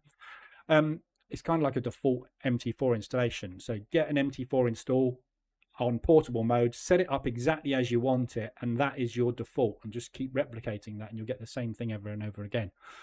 Maximum bars in history, this is how far it automatically goes back, and this is basically telling your broker, I want you to go back this many bars in history. Now if you open up a 5-minute time frame, you're not going to get, if you have it set to like 60,000 or something, you're not going to get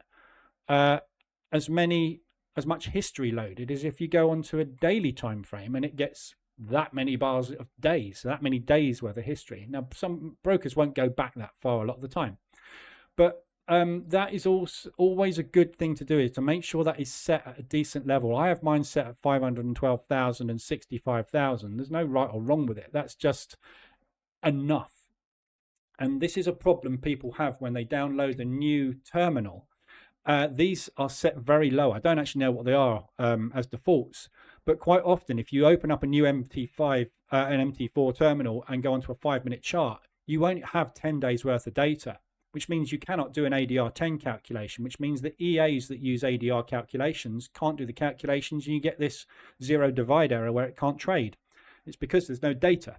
So increasing these numbers will automatically make your broker download more data into your terminal for you. It doesn't happen instantly, but it will happen on launch. So the best thing to do is to adjust that to bigger numbers, shut your terminal down, restart your terminal, and it will go, I need this much data.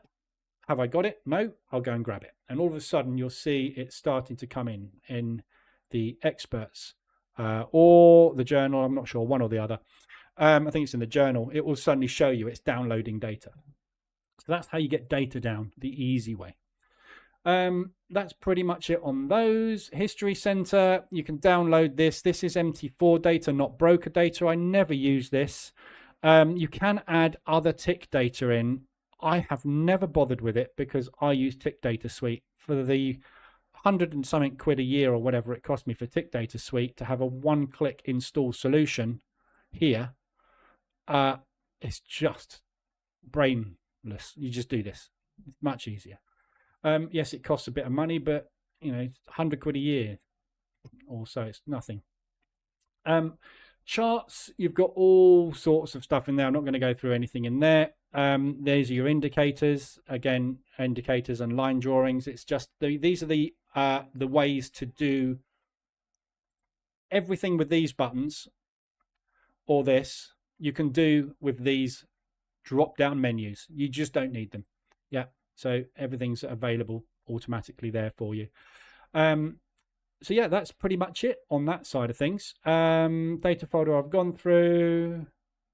We've got alerts going off left, right and center. God, it's dash. So the DAX is going for the gap fill.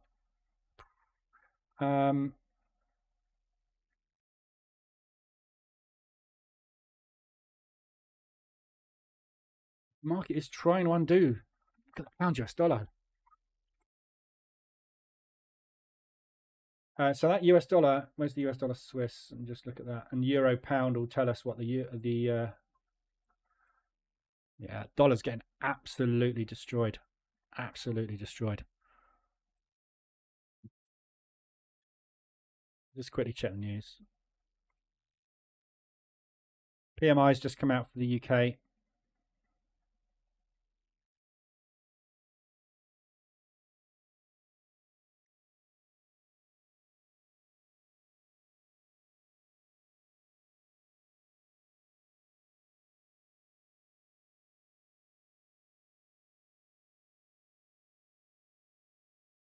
No, just basically the market killing it. Dollar's done. I don't know how he thinks this is going to make America great, but anyway, I've said all that this morning already. Don't get it. Right, that's that bit. Right click on indicator to access them. Double clicking on the dragging history onto the chart. So the trade ended. Mouse wheel. Okay, mouse wheel crosshair. Really, really, really useful measuring tool that people don't seem to know about as default. If you click your mouse wheel, I'm not going to point my mouse wheel. It's a mouse wheel. It's in the middle. If you click that, it brings up a crosshair. Yeah. If you then left click and drag, you get a measuring tool. Yeah. So as you can see, I've got ADR on here, which is 181. If I click from ADR high there to ADR low and measure, it says 1834 as the measurement. I'm not exact, obviously, that is exact. So that is your measurement. So you can tell that that is 1,834 pipettes, which is 180 pips. So it's a really handy measuring tool. So if you're going to get in to a trade right now on the pound yen on the 15-minute time frame, and you want to know what size stop loss you should be using, if you click that cursor and then drag and hold and go right down, there is 20 pips, 203. Yeah, very quick, easy way to measure distance. A lot of people also do not know that it measures bars as well. If you right click on that one and then drag and go left, you can see the middle number, sorry, the left number is increasing. We're up to 26, 27, 28, 29, 30, 31. That's 31 bars back. The middle number is the distance in pips, and the right number is the price. Yeah, so really handy tool, the crosshair.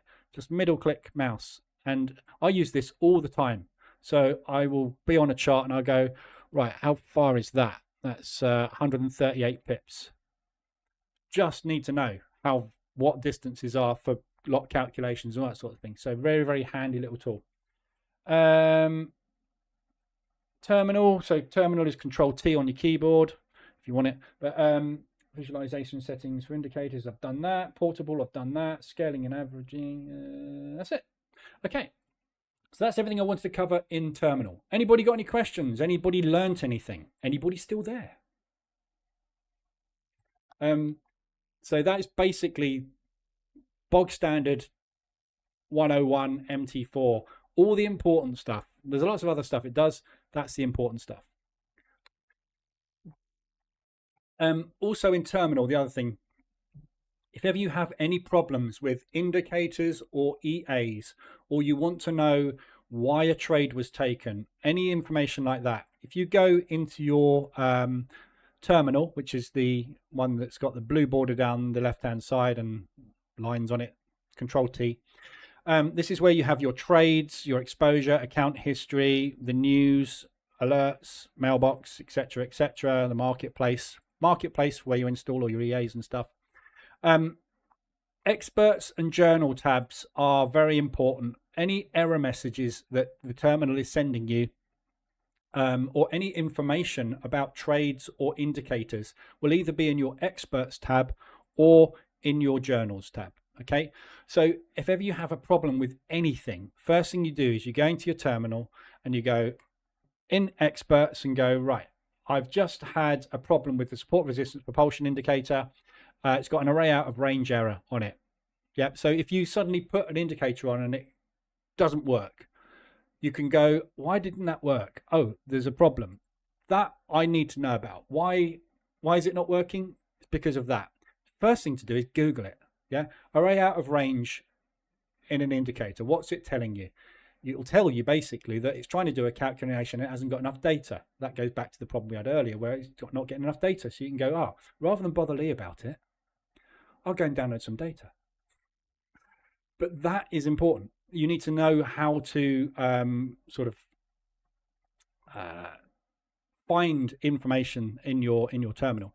The journal is mainly for logging things that happen on the terminal. Trades will be logged, and also things where you add and remove things. So things that happen. Experts is more for indicators and EAs to tell you information. Yeah. So good, important thing to have there. Another good thing, if you want this printed out, right click and either copy or view. If you view it, it will open up a new version. Yeah. In here, where you can basically search through it, and you can also open it. It's a log, basically. It's all it is. It's a log in your terminal. Yeah. So everything that your terminal does is logged. That's all in there. Right. Let me get rid of that. Okay. So no questions on that. Strategy tester. I'm going to whiz through this because I've done sessions on this in detail. Okay. Strategy tester. We've got member streams right at the beginning in the member streams. If you go back to the beginning, we did a lot of work on robustness testing and how to use the strategy tester. So I'm going to whiz through it fairly quickly. Just the main ways that I use it and the main information that it's telling you. So basically how it works in effect. So this is quite an important part, the how it works bit, which people don't No. And I'm only going to go through the MT4 version here. The MT5 version is very different. As you know, I don't use the MT5 version. It does work in the same way mostly, but there are differences. So for me, I prefer having quantifiable data rather than the functionality in MT5, although it has got advantages. But in this, in the strategy tester, so the obvious usage of it is you're going to test an EA. So I've got this EA here called Breakout Strategy. It's an expert advisor. You can also test indicators. If you can't see the EA that you've just put in there, there's a reason for that, and it's because it hasn't been relaunched your terminal, or you haven't gone right-click refresh. If you do that, that reloads this, and all of a sudden your EA that you want to test will be in here as well. Obviously, symbol, obvious. All the symbols are in here. If you're looking for a symbol and it doesn't appear here, it's because it's not in here. So all this does is it drags in your market watch. If it's not in your market watch, it's not in here. If you want to add something into your market watch, which we didn't actually go through, you need to go to view symbols, and in here will be all of the symbols you can have. So for example, metals, I've got everything. I think, yeah, I've got everything. I've got futures. So for example, if I want to add futures, you just double click it, yeah, and you'll see it will suddenly appear in my market watch, and then it will also appear in here.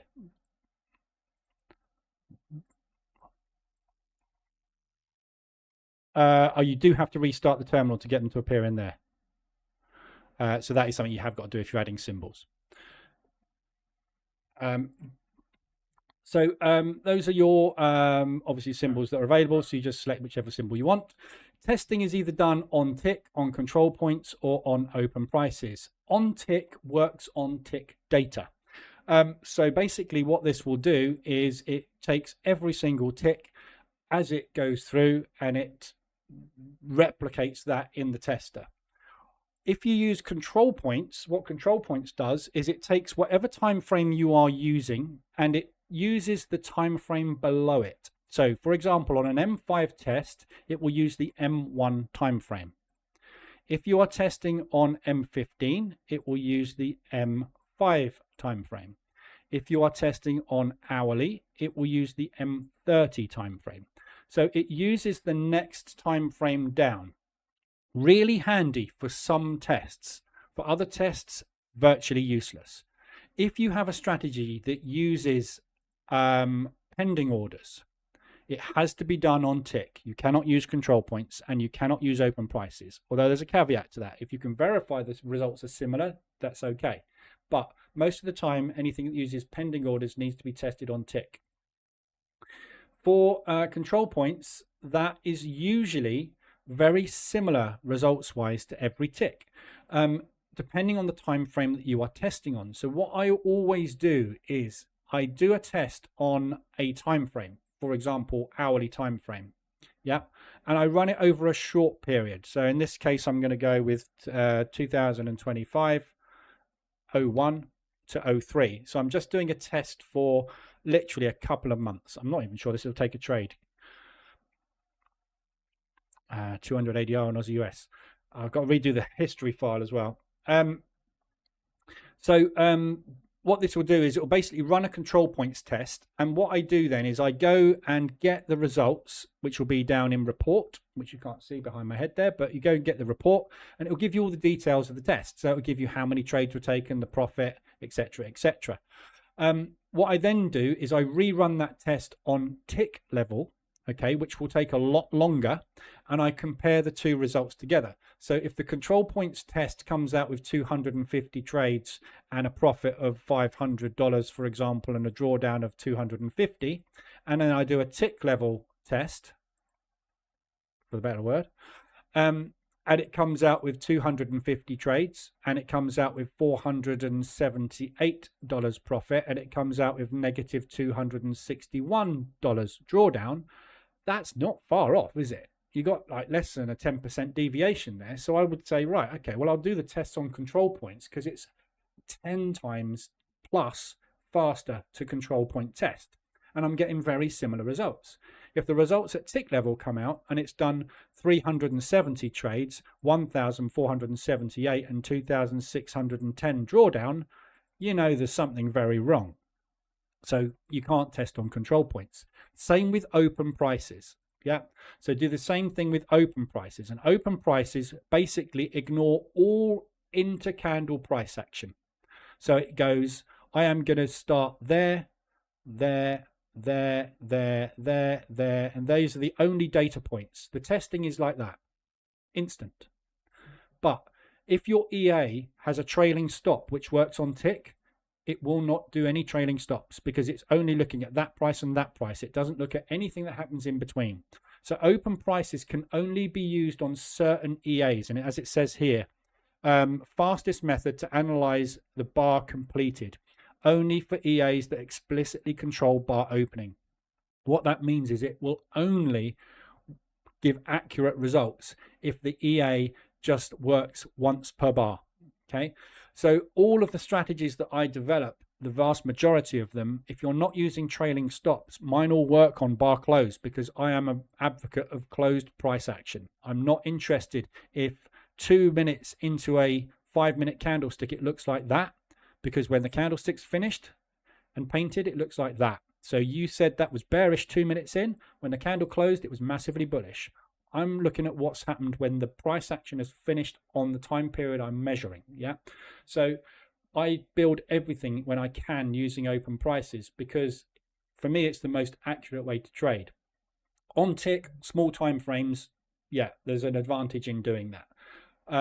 So you have to test. And again, run a test on open prices, run a test on control points, run a test on tick, and compare the results. So there's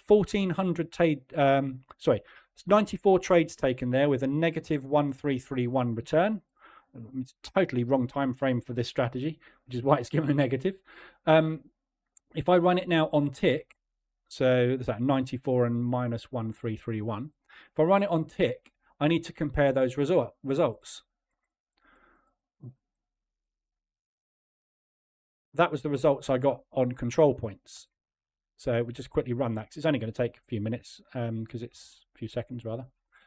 Okay, so the results now are we took 113 trades on tick and we got a result of minus 300.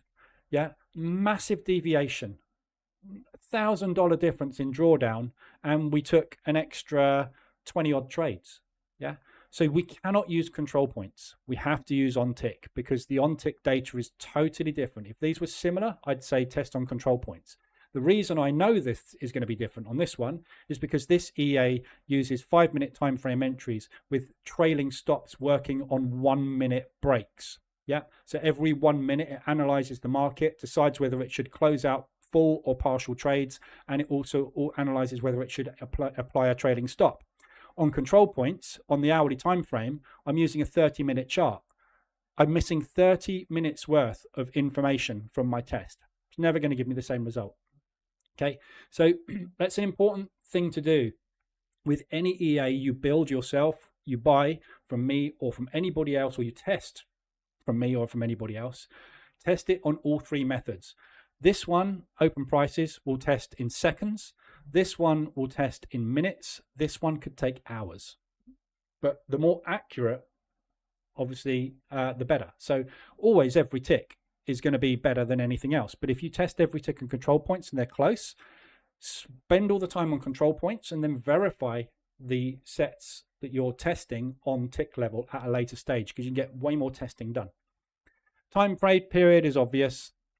Spread, you can use current spread. Danger of that is it takes the current spread. If you are starting a test a minute before non-farm payroll, your spread is going to be very different to normal. Yeah. So if you use current spread, it takes whatever the spread is now. The spread now might be in Asia. You might be testing it here on a strategy that runs during London.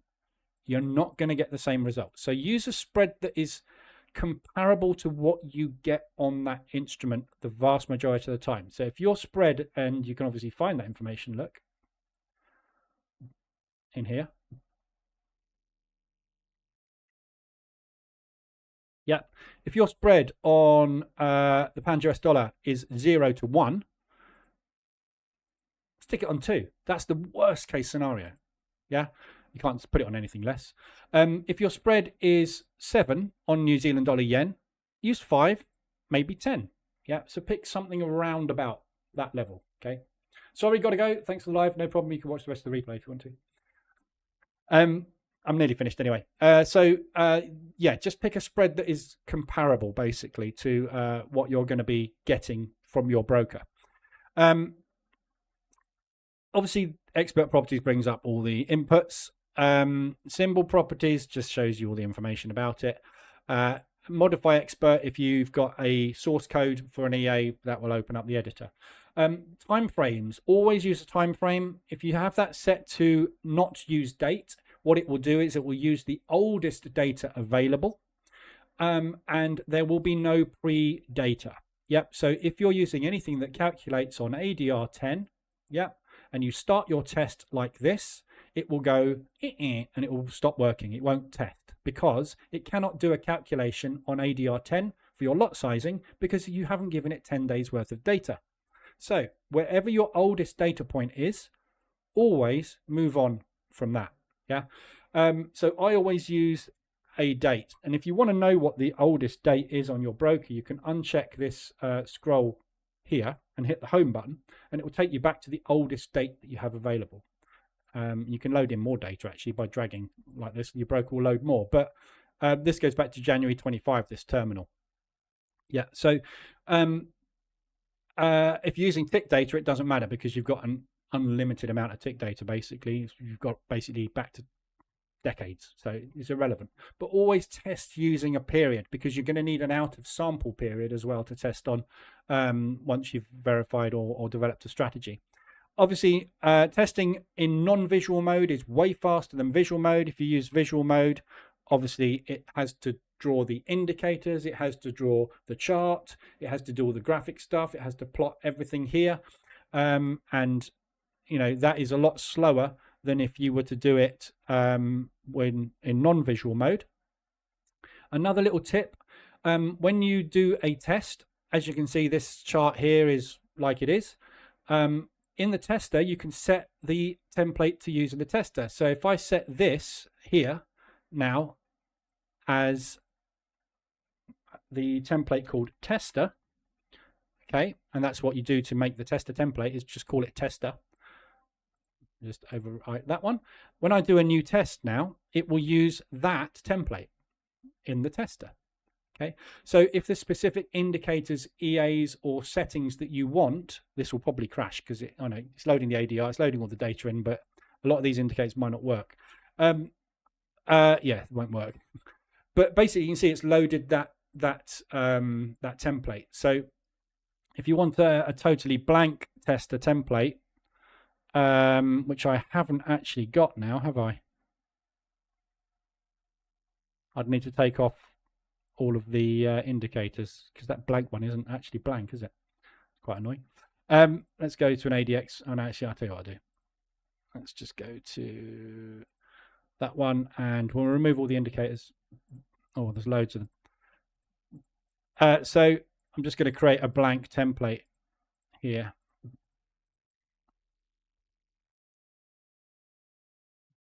So whatever you put in here and save as tester is what will appear. So if I save that now as tester, when I run a new test, it will have that template, basically. So if I run a new test now, it won't have all the indicators and everything on it.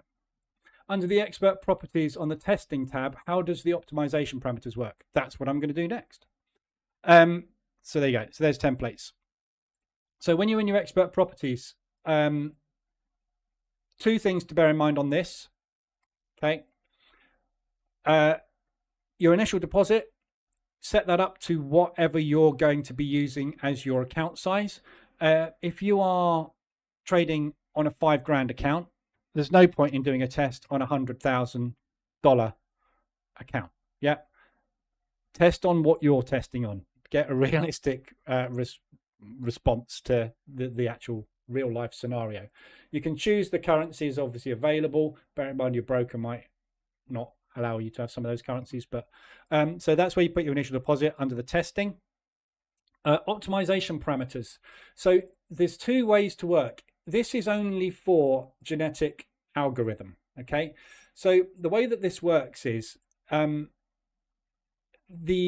optimization parameter, if I have it set to balance, what the genetic algorithm will do is it will only run 1,280 tests. So this is for optimization. Okay.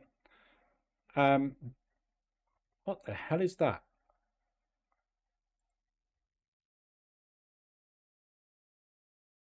That's not that strategy. Oh, it is that strategy. Yeah, sorry, that's a completely different EA. Just put that one in there. It's probably got more input parameters. Yeah. So yeah, you set it up basically as an optimization. So let's cover optimization first. Weird, some weird glitch.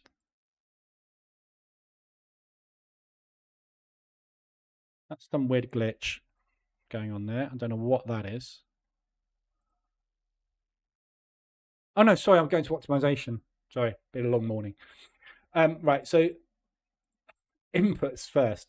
So when you're doing your testing, there's two ways to do optimization. The way that I do it, preferably, is without genetic algorithm. So when you're doing a test, I want to test, for example, this input here. Should I go long only, short only, or both? Okay, so I can set this to be -1, 1, or 2. Those are the three inputs. So that will test all three variations of short only, long only, or long and short. I also want to test whether I should be using one trade in increments of 1 up to 5 trades for my longs and shorts. Yep. So I'm setting up lots of different system parameter permutations here. I also want you to test the ADR number for stops to be either 10, and I want you to go in increments of 2 up to 20. And I want you to test whether or not I should use that input and that input as true or false, right? And that will give me a set number of tests in my optimization. Okay, so if I hit optimization there, okay, and start it running, it will show us how many optimizations it's going to run, which will be hopefully over 1,200. Yeah, 2,400. You can't see it, it's behind my head, but it says 2,400 optimizations. Let me just turn myself off. Yeah, so that's 2,400 optimizations it's running. Okay, if we go now into testing and go to genetic algorithm, what this is going to do now is it's going to use a so as it says, a genetic algorithm, which will basically look for the best performing variations in the permutations that you're testing, and it will focus in on those. Okay, and it will try and find the ones that will give you the best balance, or the ones that will give you the best profit factor, or the ones that will give you the maximal drawdown, the best maximal drawdown. Okay, so if I set that to genetic algorithm and balance, what it will do is instead of saying 2,400 here, it will change itself to 1,280. And it's only going to run 1,280 tests, but it's going to try and be clever. So as you can see now, it says 15. You probably can't see because it's quite small, but it says 46 out of 1,280. And in brackets, it's got 2,400. So the total number of tests it can perform are 2,400.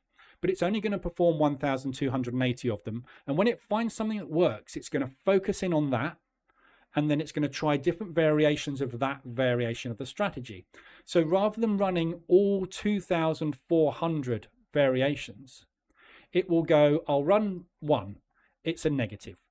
I'll run 2, it's a negative. I'll run 3, that's a positive. So what I'll do is I'll use whatever created this positive result, and I'll try different timelines or different variations of that. And it will focus on that and try and get you the best balance, drawdown, profit factor, or whatever it can do, using that as your core strategy. So, for example, if you use an RSI and you said, test for me the RSI 1 to 20, it would go 1, doesn't produce profit. 2 doesn't produce profit. 3 doesn't produce profit. 4 starts to produce profit. 5 produces profit. 6 produces profit. 7 doesn't produce profit. It will go, okay, well, these ones seem to be, out of all these tests so far, the most promising. So what we'll do is we'll try different variations. Should we trade the 70, the 75, the 80, the 85, or the 90 extension on those? Should we trade the 20, the 15, the 10, etc.? So it will focus in on what's working. Yeah. So it's kind of a clever optimizer. So what it's doing is it's saying, okay, I'll do a test. And it's like you looking at a spreadsheet of results and going, well, I'm going to sort it by profit. Well, it's obviously these ones. So I need to focus on that being the core of my strategy and develop it from there. That's basically what genetic does. However, it will miss a load of tests. Now, it might be wrong. And I've found it wrong a lot of times, which is why I don't use it.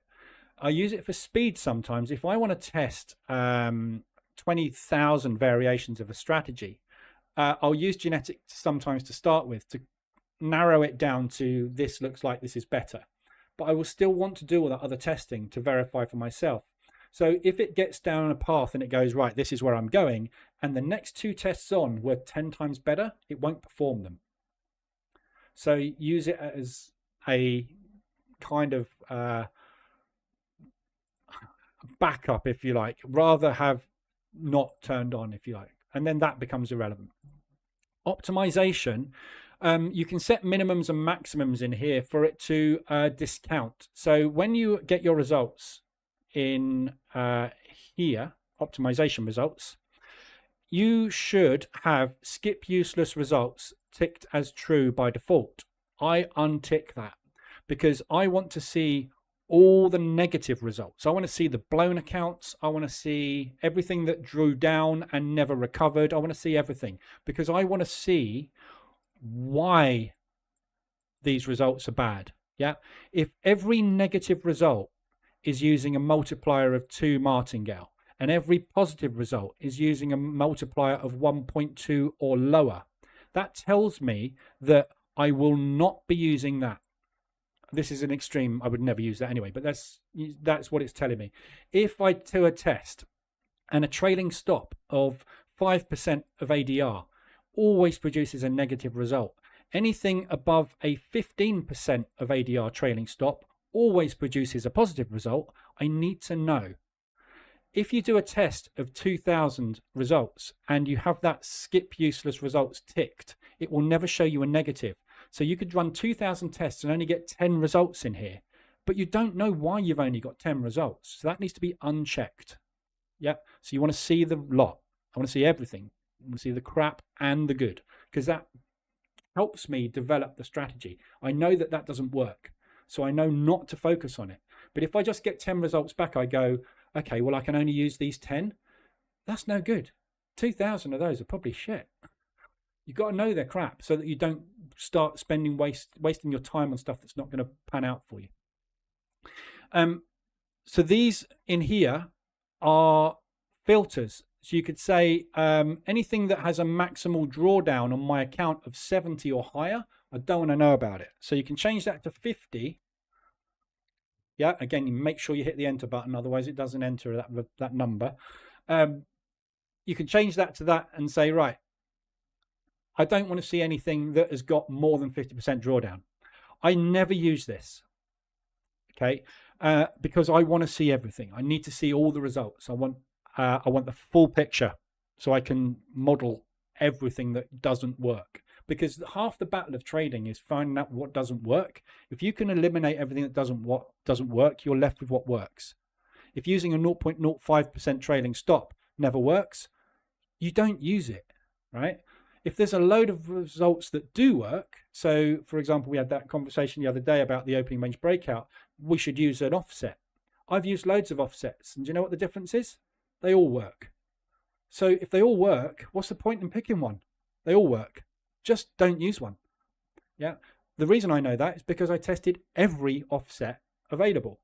And I came to the conclusion that using 0 offset and using a 10 pip offset has different results, which are all positive. But which one should you use? I don't know, because I can't see the future. So I'm just going to pick nothing or 5 or 2. You've got to pick something, yeah? But unless you have all the results, you won't know what to pick, yeah? And you won't know whether or not it's worth picking something. So often I'll run, one of the tests I run a lot is the trailing stop test. So I have trailing stops on most of my EAs to test them. So I always test a strategy out, and then I go, right, what if I used a trailer? And I just set the trailer to true or false, and I run a test with one and the other. Does it improve the strategy performance trailing stops? Yes or no? No, I don't use trailing stops. If yes, okay. Now, what size of trailing stop should be best to use? Yeah, but unless you know that information, you can't develop further down the route of, I'm going to look into trailing stops for this. Because some strategies, trailing stops are useful, especially this one that I've got running here. Yeah, it's a very useful strategy to use a trailing stop. Sorry,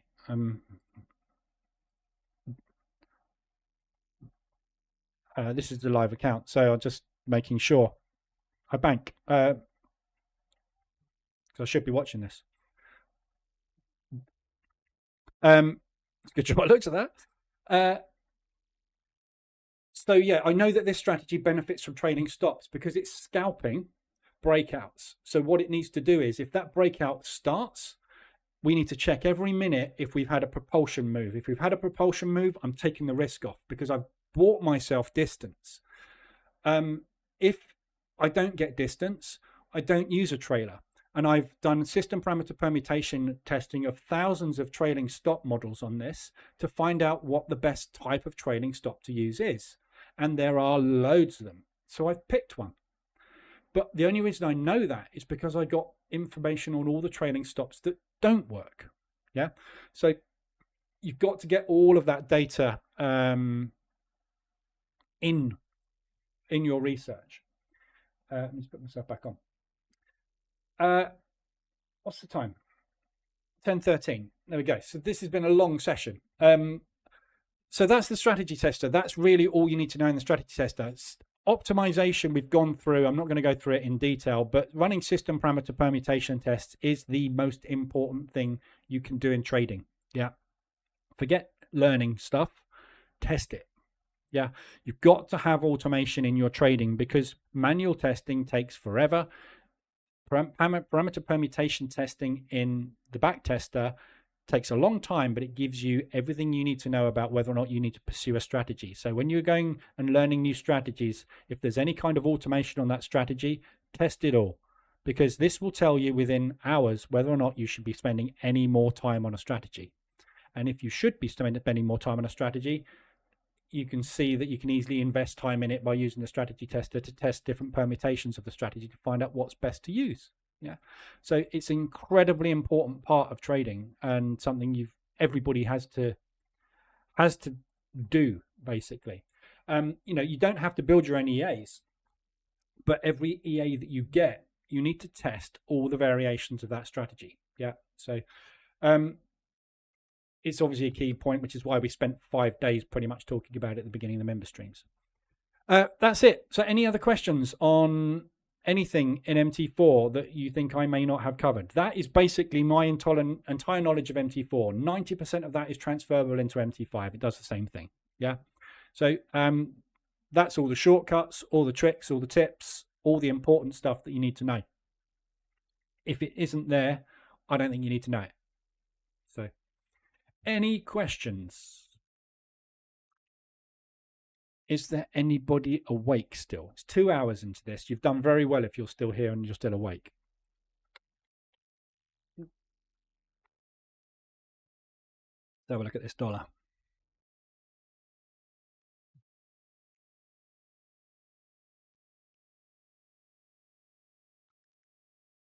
Still crashing.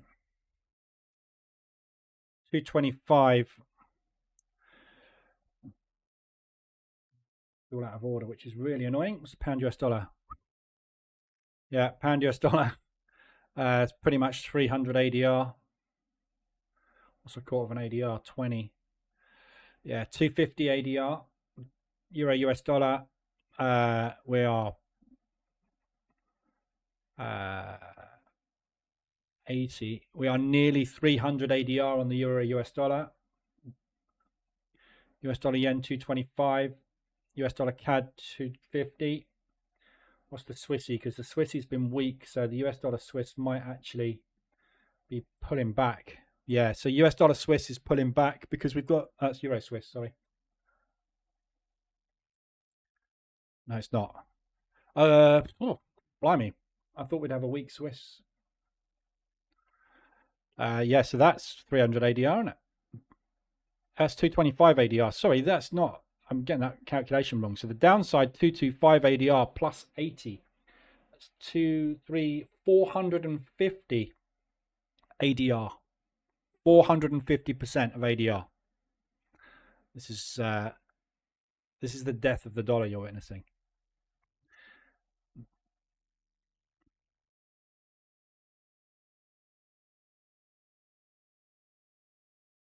Crazy. So the last time we had a comparable move was back here.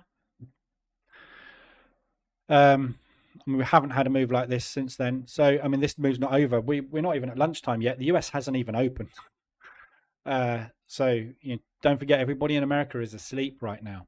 The banks have not opened. This is Europe and the UK's reaction on the back of Asia's reaction. New York, no idea.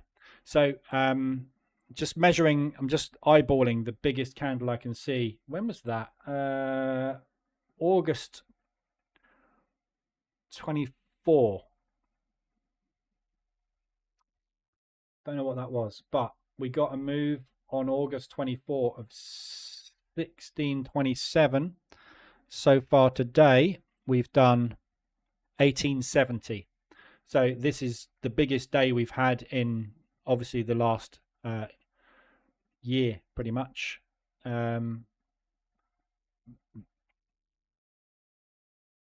Looking for comparisons, really. I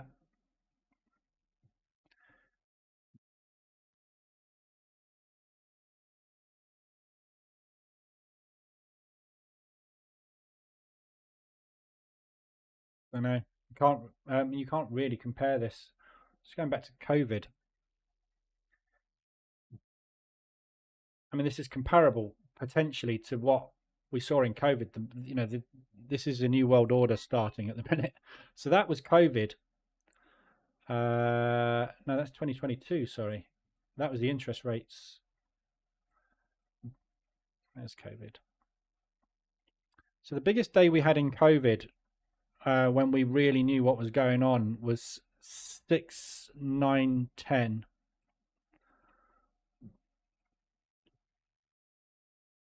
We've done only 2, so we'll see what happens to the rest of the day. But yeah, I'm certainly out. My pound US dollar trade's gone. That's dead in the water. So I've made the money back on ORB and everything else, so I'm not actually that bothered. It was a big gamble, but it's not paid off.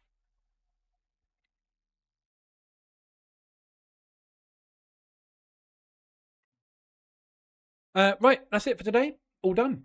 That's a long one, but it's done. So very useful video for future people. Obviously, everything you need to know about MT4, basically.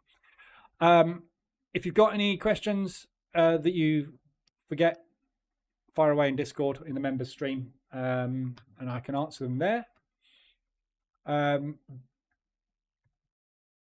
With your position trader EA, if I have an account with open positions and I set up a new portable MetaTrader on VPS with the same settings, will it take over and manage the open positions there? Yes. So there's nothing lost in memory. No, my EAs don't store anything in the terminal. They do, but it's while the terminal is running. So it creates the variables when it launches. So with EAs, they have an initialization script. So when you place an EA on a chart, it runs through an init initialization script, and that initialization script does all the calculations, stores all the variables it needs to use to be able to analyze the market and place the trades. So that is done when it starts up. So yeah, when you do a portable That's the thing. The only thing you've got to be careful with portables. Yeah, if you have a portable running with EAs on it and you duplicate it, when you launch it, it will be exactly the same. So it will launch with your EAs, and your EAs will go, I need to take some trades. But it will also take over the trades that are running because it's using the same magic number on the same instruments. I've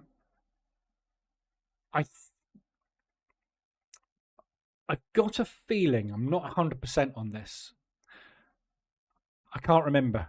But I've got a feeling auto trading gets turned off when you first launch a terminal, even if it's from portable.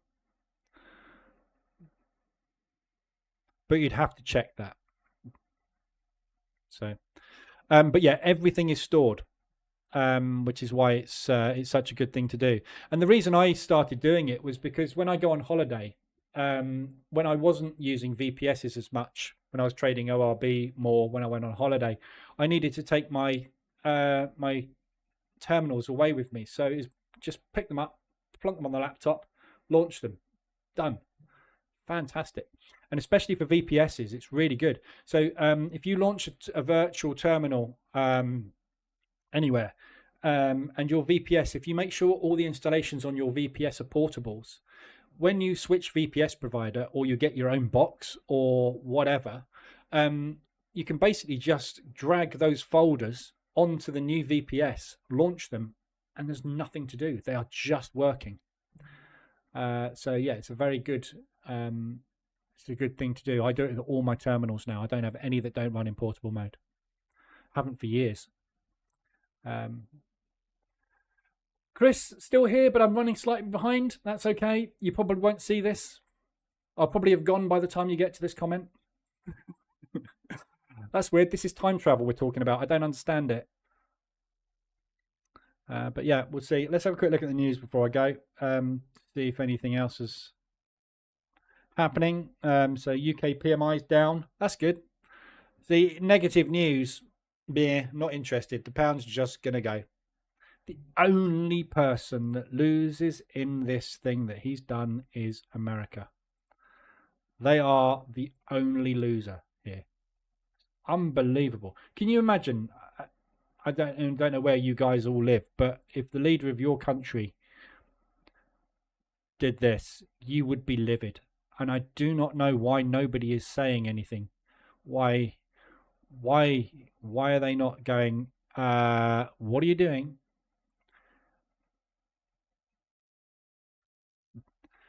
Your dollars were worth £1.29. They're now our pounds were worth £1.29 yesterday. They're now worth £1.31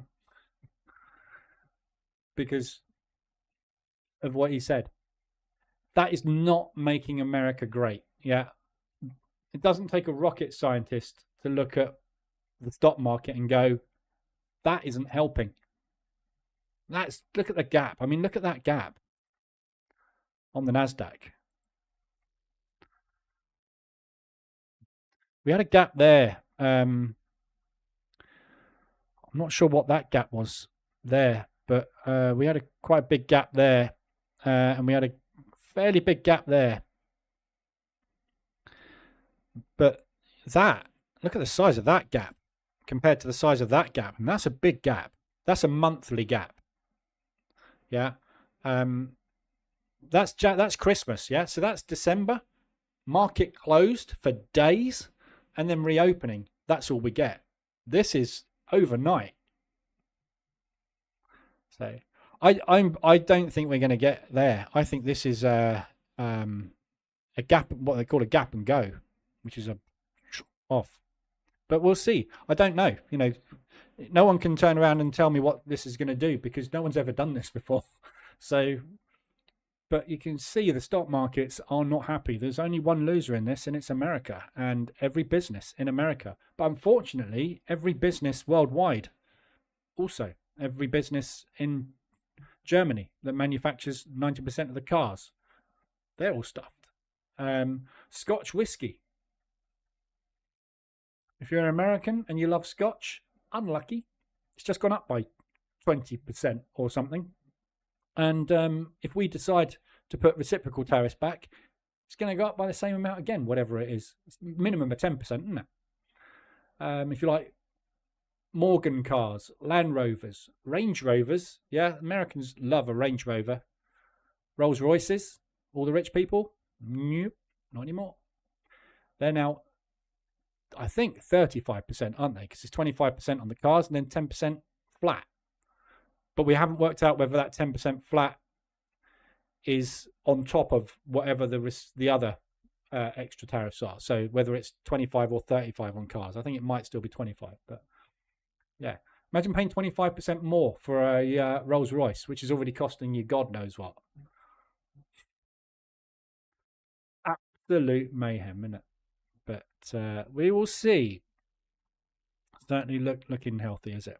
So I would try and do some kind of unpicking of this. I'm going to spend some time today just reading through articles, news, and just seeing what the general consensus is on it. And you can see what the market consensus is, but I kind of like to get a little bit more of an insight as to what the possible outcomes of this are, because if there are, but everything you're going to read is going to be an opinion, because nobody really is going to know, are they? But I want to see what some of the major hedge funds and pension fund managers are doing.